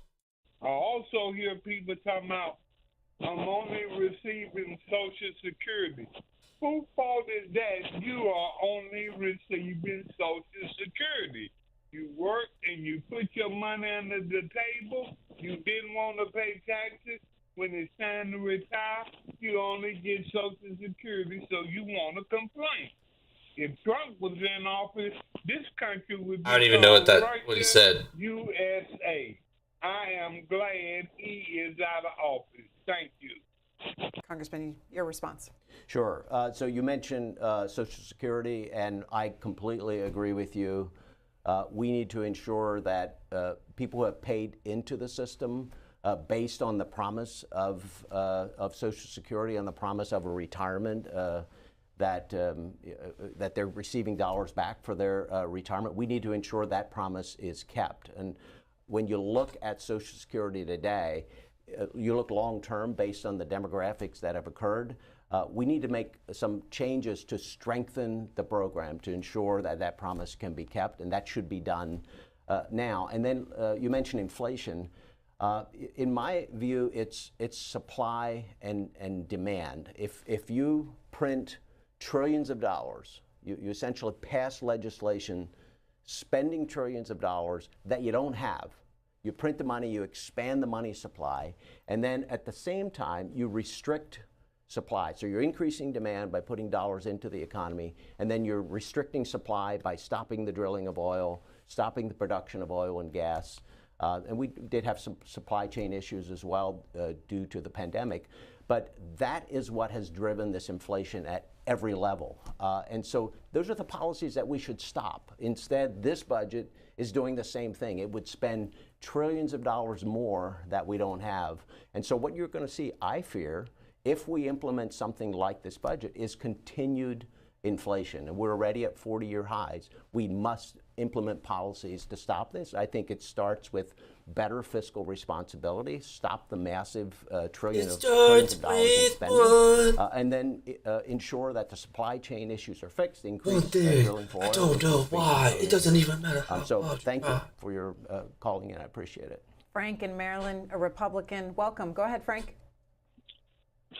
Yes, I'd just like to make a general statement that this government is so full of this. Government totally sucks, you motherfucker. Like the other day, for example, they tell you that they don't cut off Russia and they don't want nothing to do with China and everything.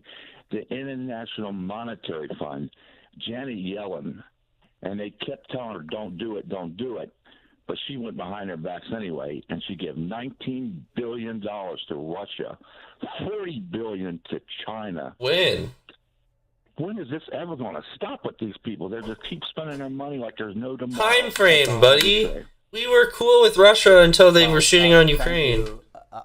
One of the things that frustrated me most about what we saw happening in Ukraine and our response to it was that we were sending Russia $75 million. We were sending them $75 billion per day. Sorry, getting the billions and millions mixed up, but per day. I feel that. For oil that was helping to fund the war.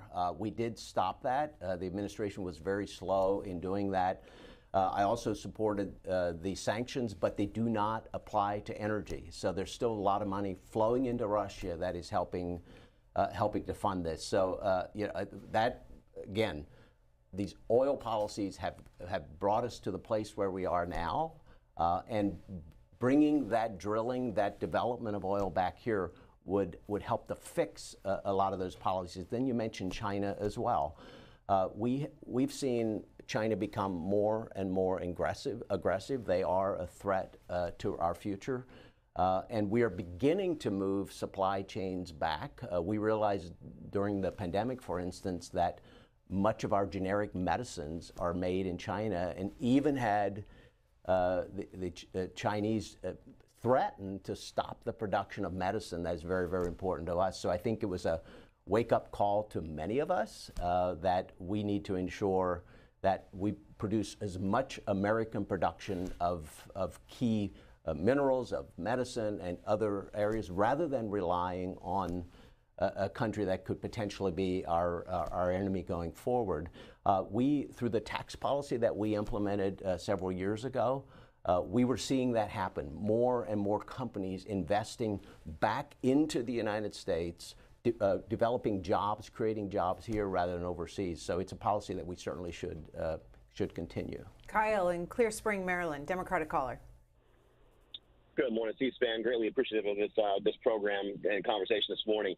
2 points that I'd like to ask the congressman. He kind of completely glazed over the subsidy aspect before with the oil companies and the subsidies that they're getting. The second point, there was as reported in multiple news outlets and organizations, Trump negotiated a deal with OPEC and Russia to reduce production. In an April 2nd phone call, Trump told Saudi I think my neighbor's going skiing. Mohammed bin Salman that unless the Organization of Petroleum Exporting Countries, OPEC, started cutting oil production, he would be powerless to I'm going snowboarding. from passing I'm excited. to withdraw U.S. troops from the kingdom. After a week like this, it's going to be worth what has so nice. Contributing to the price increases right now. I'd like to hear how the congressman responds to that.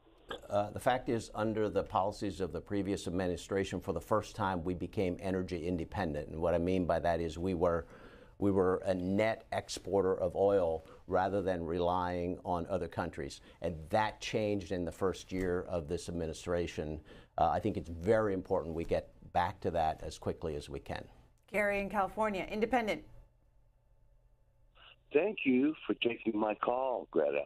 Hey, I'm calling about, you mentioned a $6,000 increase for household incomes. That I'm on Social Security. I never saw any $6,000.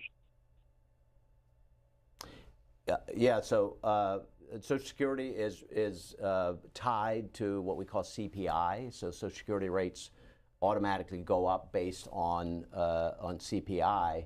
What I'm talking about is, for instance, in my district, the average household income is just about $60,000 per year.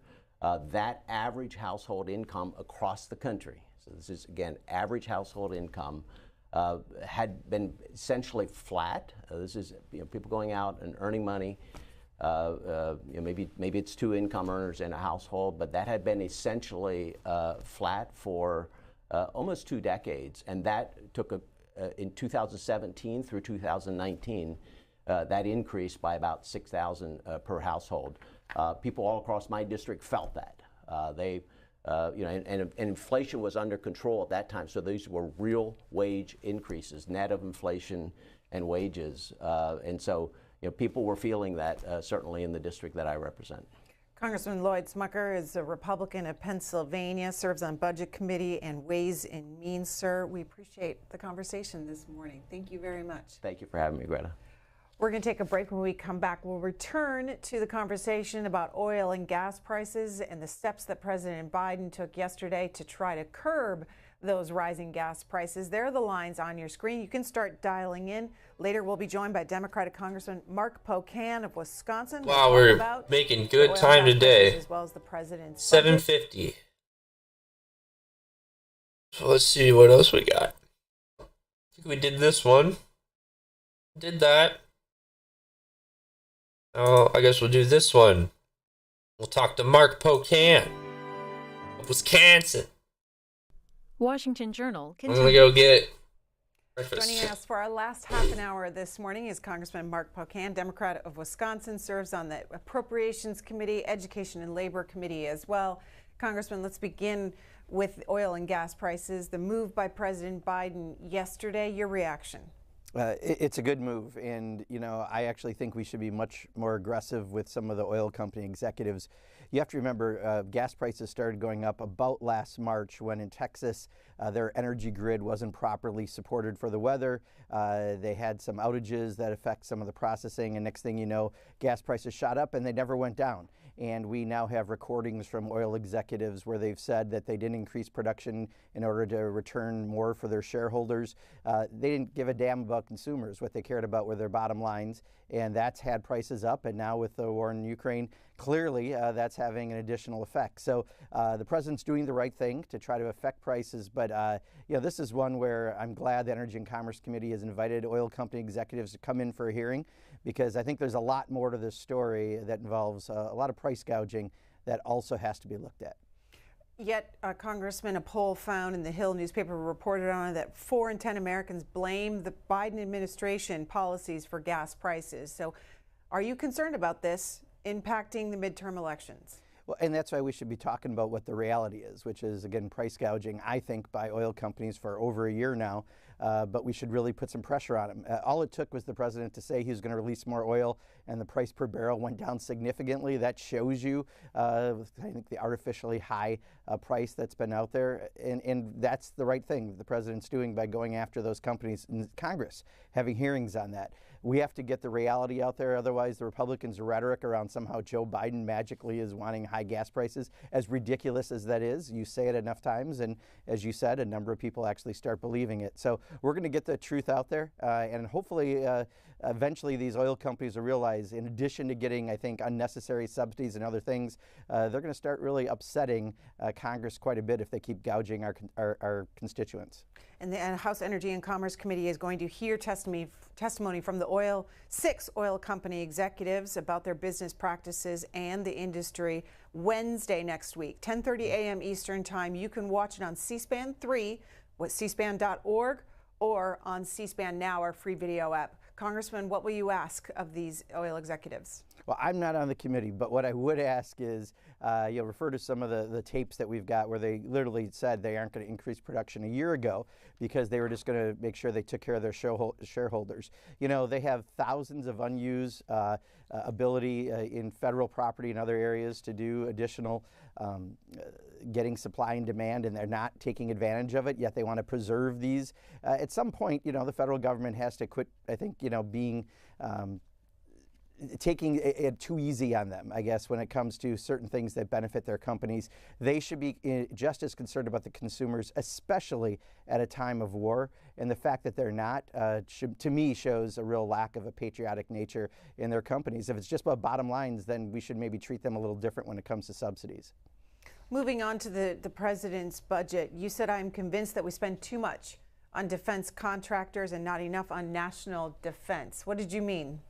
Well, you know, the last 2 years, I think if you ask people what the biggest national security threat this country's had, it clearly was COVID-19. And yet we can't use defense dollars by definition for COVID-19. I think there are a number of national security threats, from pandemics to cyber attacks to climate change, that we should be putting more dollars in because they really are national security threats.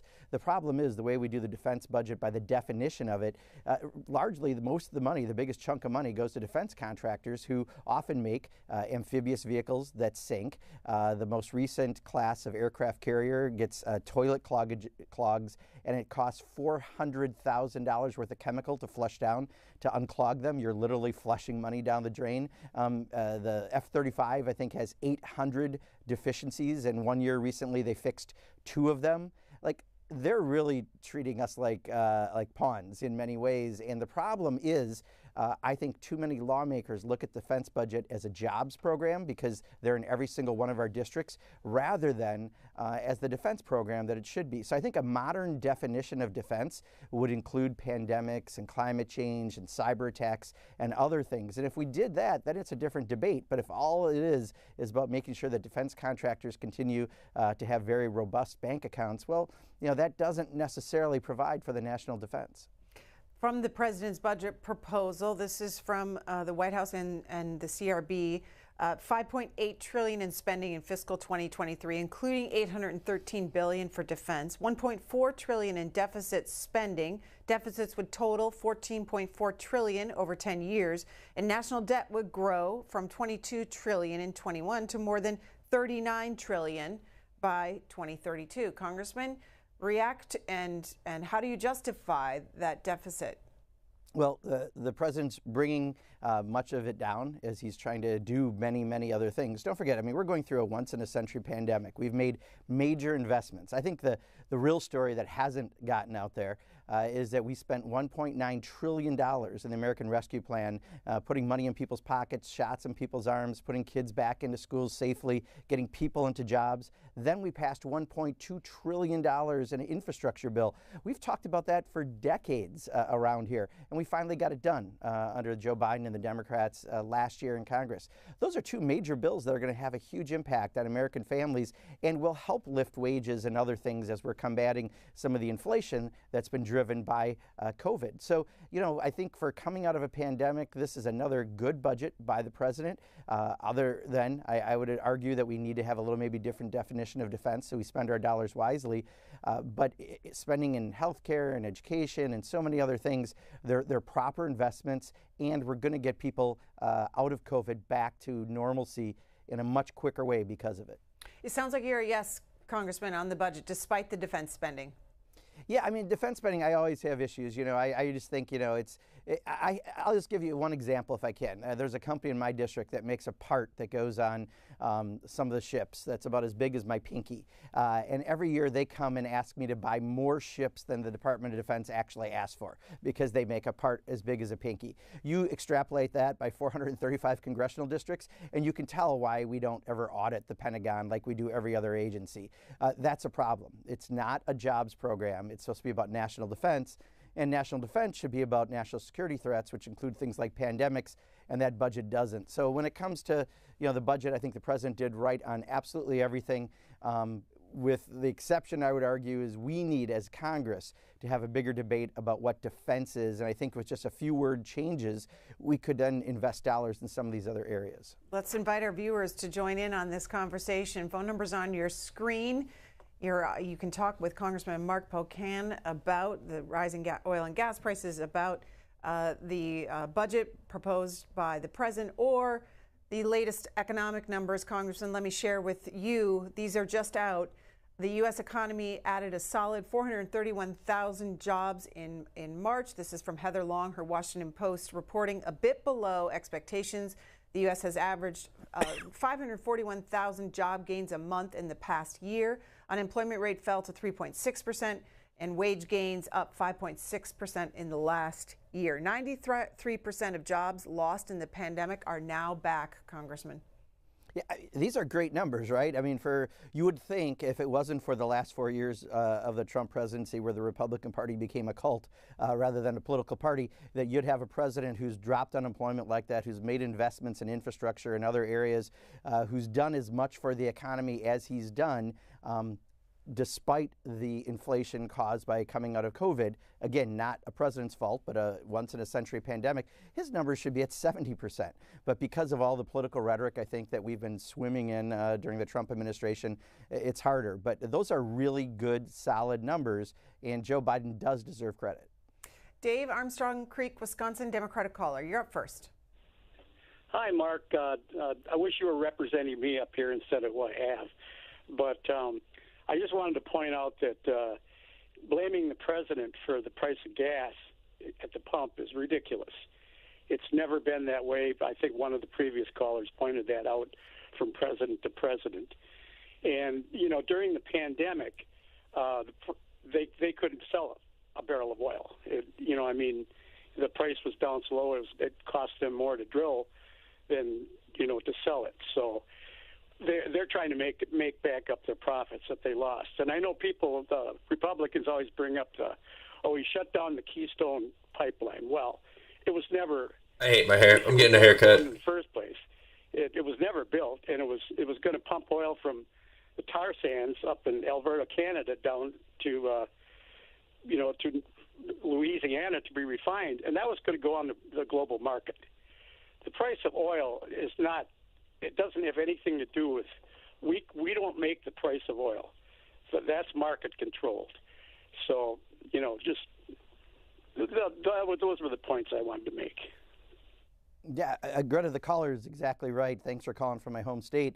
But it's exactly what we've said. We actually have audio recordings of some of these executives who have said that they weren't going to go back into production. This is going back a year ago when there was less usage because of COVID.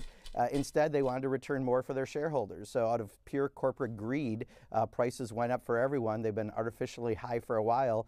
Now there's a real reason with the war that there's some fluctuation like we've been seeing, and the president's addressing it the best he can. But a president doesn't set oil prices, but oil executives certainly can rip off consumers. Everett in Grand Junction, Colorado, Republican. Thank you for taking my call, Representative Bacon. I wanted to ask you a question. One is, do you know anything about the NASA catalytic converter that was invented back basically in 2002? It reduces car pollution, and it basically is 100% efficient. Existing catalytic converters are only about 70%. They don't work when you first start your car up. We're all after clean air. We're all after electric cars to do to purify the air and make everything less dependent on fossil fuels. This type of converter can be used. I'm looking at the article right now. It's cheaper to put on cars. We could make a transfer and clean air. Do you know anything about that? I've asked this question several times before to different people that is interested in clean air, less use of gasoline, and it can be worked on. It can be used on industrial engines. Okay, Congressman?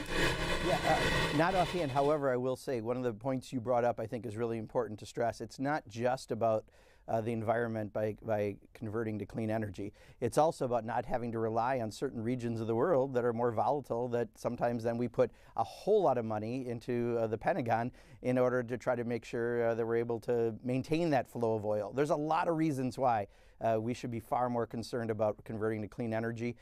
Yeah, I have 8.5 kilowatts of solar in my home. When I get that bill for $13, that's the all-time low I get once a year. There's nothing like paying $13 for your monthly utility bill. But when we do that, we're not having to rely on other countries and other things that cost us money, including in the Pentagon budget. Don, Ohio, Independent. Yeah, hi. First off, I'd like to see the government roll back the subsidies to the oil companies. I think they should exist on their own profit margin. And then as far as the supplies, tapping strategic supplies, strategic indicated wartime use. And I think it's wrong to tap those strategic supplies because they will have to be replaced, and it's going to cost more to replace that oil than it costs to put it there the first time. Let's take that point, Don. Let's take that point. Congressman? Yeah, I completely agree with you on the first point. It is absolutely ridiculous that we are supplying any kind of subsidy to seriously profitable industries who clearly don't care about consumers, right? Unfortunately, I think some of the politics, regional politics of where those jobs are interferes with that, but the caller is completely right. I do think right now what the president's doing is trying to address the high gas prices, and this is one of the few things he can do, but in the long term, if this doesn't give us one more reminder why electric vehicles make a lot of sense and why we do need to invest in them, which the president did, by the way, 500,000 charging stations in the infrastructure bill across the country. The quicker we convert over, and the auto manufacturers have been working with Congress to do this, the better off it will be, so we don't have to have all these other debates. Shay in Missouri, Democratic caller, you are talking to Congressman Mark Pocan, Democrat of Wisconsin. Go ahead. Yes, I'd just like to point out these people that are blaming Biden for the gas prices and the inflation, they're going up in all the other countries too, and I wanted to point that out and see what he says about that. Yeah, Shay, that's a great point. Greta, Shay is exactly on. How does Joe Biden affecting inflation in Europe, right? It's again, the rhetoric in Washington is always really deep. I have to go home and shower usually at the end of the day. There's so much of it. But one other thing that's really important, I've been a small business owner since I had hair, all right? I was 23 when I opened a small business, 34 years now. I've had all kinds of price increases, and it's really economics 101 or maybe even economics 99. When there's supply and demand issues, you're going to have an increase. So because everything opened up at once last year and there was worldwide increase of demand for goods and production had turned down, and we don't make enough things in the United States anymore, we're relying on overseas production of things. There's a scarcity because everyone wanted the stuff at once. Scarcity drives prices up, which then is inflation. So it's really very basic what happened. Clearly, Joe Biden didn't do that. A once-in-a-century pandemic did. We're coming out of it, but it's something that we're all going to endure. I've had 3 steel price increases last year alone, 1 this year. That's just the reality of coming out of the pandemic. But people who are opportunistic and try to take advantage of this by blaming the president, I hope people can see through it, and then hopefully you'll take them as credible on everything else that they put out there. Gus, Austin, Texas, Independent.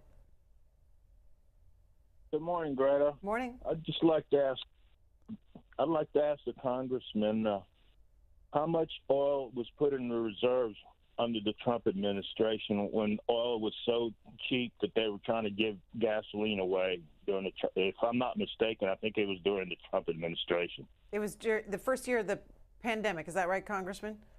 Yeah, I'm not sure if I caught the full question. I apologize. He was wondering when there was no demand or the demand was low for gas during the pandemic, and the market was just flush with oil and gas. How much did the former president, put into the strategic reserve? Gotcha. Well, I do want to stress this is a solution right now the president's doing because this is something he can try to do to affect oil prices, but there's not much he can do, right? That's the problem that we've been pointing out. So I think what I don't want to do is have people get lost on the strategic reserves. There's a reason we have them. More importantly, I would hope that this drives home the point that we do need to have electric vehicles and we do need to come up with other renewable and clean energy sources so we don't have to rely on these repeated events, whether it be worldwide events or events like coming out of COVID with what's happening. So, you know, I would hope that we could move the argument to this is one more really convincing reason why we need to invest in clean energy. The president did that in the infrastructure bill. We need to do more of it as Congress, but I hope that the public puts the pressure on members of Congress. You know, if the people lead, eventually the leaders will follow. I'm a big believer in that. People need to call their members of Congress and demand us to do more, and then eventually it will happen. Cornelius, a Republican in Alexandria, Louisiana. Good morning. Good morning, Greta, and good morning, Mark. I don't know if you know Julia Ludlow. She serves the largest district here, the 5th Congressional District, and Ms. Ludlow's husband died of COVID-19, and my dad did too. Now, I've got comorbidities and stuff like that. Have you, and I believe you need to look at Fauci and find out how these communist Chinese designed it. I was a military police officer, had a top secret clearance to prepare for something like this, and my dad fought the communist Chinese. He was a Korean War vet. So my question to you, are you going to look at Dr. Fauci and see how this thing started out? And it seems like the communist Chinese tried to do this to destroy the Trump administration. Thank you, sir. Sure, Cornelius. Well, thank you, and sorry to hear about your family. And my mom also, one of the causes was COVID when she passed away about a month ago. And I also am mad about that, but at the same time, I also am following the science. And so far, there is nothing that points to the theory that's out there. You know, there are a lot of Republicans around here who love to want to fight with China at all levels. They want to keep that Pentagon budget up, and this is a good way to keep those contractors wealthy. But I don't believe it's real that that's what happened. And there have been lots and lots of information that we've looked at and still not coming up. So, you know, you always want to find a reason why, right? I completely understand, especially when it affects your family like it affected my family. I just have seen nothing to point to that as being the reason why we have COVID. River is in Culpeper, Virginia. Democratic caller. You're on with the congressman. Good morning, Congressman. I used to work on Capitol Hill over 20-some years ago, but I just like to say, with the gas prices, why not bring up a bill for the American people, and send stimulus checks out, gas checks out, and put the Republicans on notice and let them vote against the American people. At least the Democrats would show that they trying to help the people of the United States with the gas prices. All right, let's take that idea. Congressman. Yeah, and I apologize, might be what I'm hearing in my ear. I missed what he said was the bill idea. He said, why not give Americans a stimulus check to help with the rising gas prices? Gotcha. You know, I would rather make sure we don't have rising gas prices. And I think what we're doing next week on Wednesday, bringing in oil executives to actually answer for themselves after, you know, holding Americans hostage since last March. I think on gas prices is one of those things that we can do. You know, we have done stimulus checks, and I think that's a bunch of. COVID, well, he's a Democrat. For a lot of people to be able to get by. Right now, I just want to make sure we don't get into the repeated pattern of having oil companies not only rip off taxpayers by getting subsidies, but then rip off consumers by getting exorbitant profits. We have to expose that, and I think the Democrats in Congress are doing the right thing by having that hearing next week. Teresa in Florida, independent.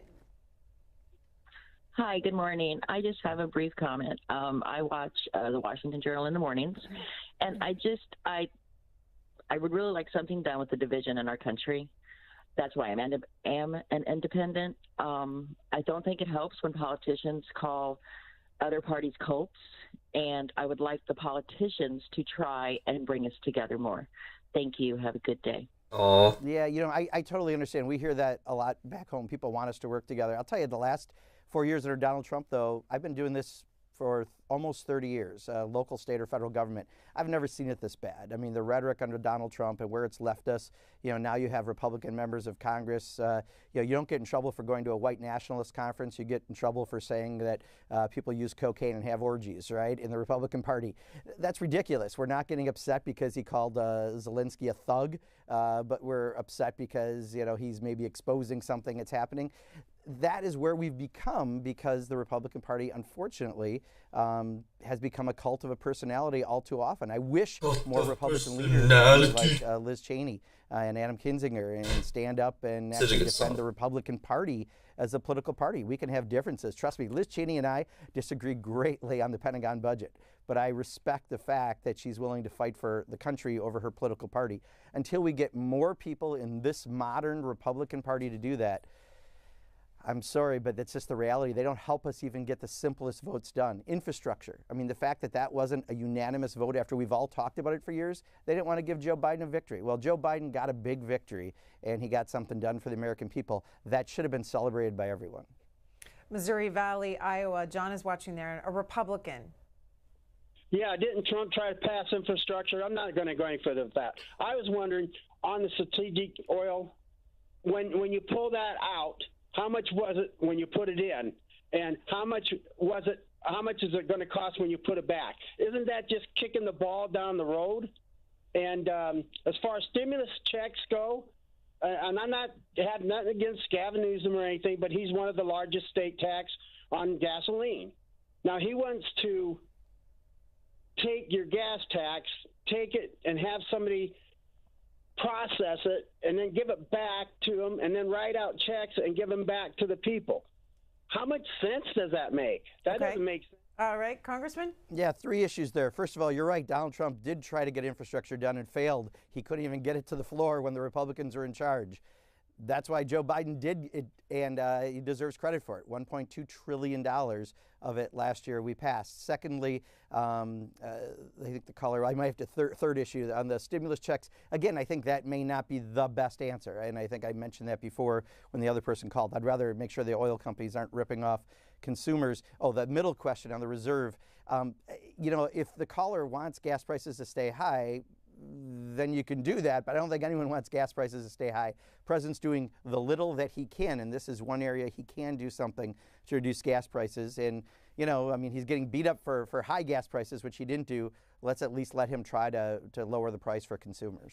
Congressman, what about this latest round of relief for COVID-19 aid? Where does it stand right now? Negotiations in the Senate with Senator Mitt Romney. What do you know about what this aid package may look like, and what will it do? What's it for? Yeah, so we think the Senate will send a bill over to the House. It'll be maybe around 10. That's where we're hearing right now. $1 billion. Don't forget the White House asked for $22 billion. Much of it for domestic reasons, some of it for international vaccines, because if we don't help do that, you're still going to have variants, and it's not in our best interest to have more variants when it comes to COVID-19. But this is essential funding. Javier Becerra, the Secretary of HHS, was before my subcommittee on appropriations yesterday, explaining that they're running out of funds in a number of areas to be able to help in this area. We have to start getting ahead of pandemics, not just responding to pandemics. And part of this is simply still responding. Part of it is trying to get us ahead. So I'm glad that they're working in a bipartisan way in this effort on the Senate. And when we get it, I assume next week in the House, I think it'll pass, and we'll get the president to sign it, and that'll be very helpful. What will be in there for the individual American? There's monies around testing. There's a lot of dollars right now where we're covering people for both some of the therapies as well as the testing. I mean, this is all dollars that we have to somehow budget for, right? But we've been doing for quite a while, and because COVID's still existing, they need additional dollars. About $5 billion in the $15 billion that the House was looking at was for international vaccines. I think in this case, from what I understand, about $1 billion might be. We do need more for international vaccines, again, if we don't want more variants. So I would hope that maybe we could figure out some ways to do some emergency funding to help on that. The problem we've had, Greta, is about a month ago, the Republicans said any new dollars going to COVID had to come from unused existing dollars. Well, there just aren't that many unused existing dollars in COVID. Again, you know, let's start being smart about this pandemic. Let's get ahead of the next pandemic, and that's what the Biden administration is trying to do. Okay, and you said the Senate is likely to send you that slimmed down bill. What's the timeline for getting it passed into the president's desk? Yeah, I never predict the Senate, although we're hoping it'll be happening next week. We're in next week, and Steny Hoyer, our leader, one of our leaders who gives us updates on calendar, it looks like next week we're anticipating it. And what happens after that in the legislative calendar? Then we're actually off, at least in the House. We're back in districts for a couple weeks, but we're starting the appropriations process. Even though we just finished it a couple weeks ago, our fiscal year technically ends September 30th with that omnibus bill. We just got the president's budget, and now in appropriations, this week we started hearings with secretaries to go over that budget. So generally there's a little breathing period. We've had a little less this year, but we'll get that process going and hopefully get everything done by the September 30th fiscal year end. Congressman Mark Pocan, member of that Appropriations Committee, Democrat of Wisconsin, we thank you for the conversation. Absolutely. Thank you, Greta. Appreciate it. The House is coming in an hour early this morning. They'll begin their legislative session here in just a minute. Live coverage here on C-SPAN. Thank you all for watching today. Well, that's going to be it for me today. I got to get to class, so I hope everyone has a good rest of your day. Hope you can get through it. And then if you got something to do that needs doing today, do it. But if you got something that you can do on like Saturday or Sunday, let's wait till then. You owe it to yourself to give yourself a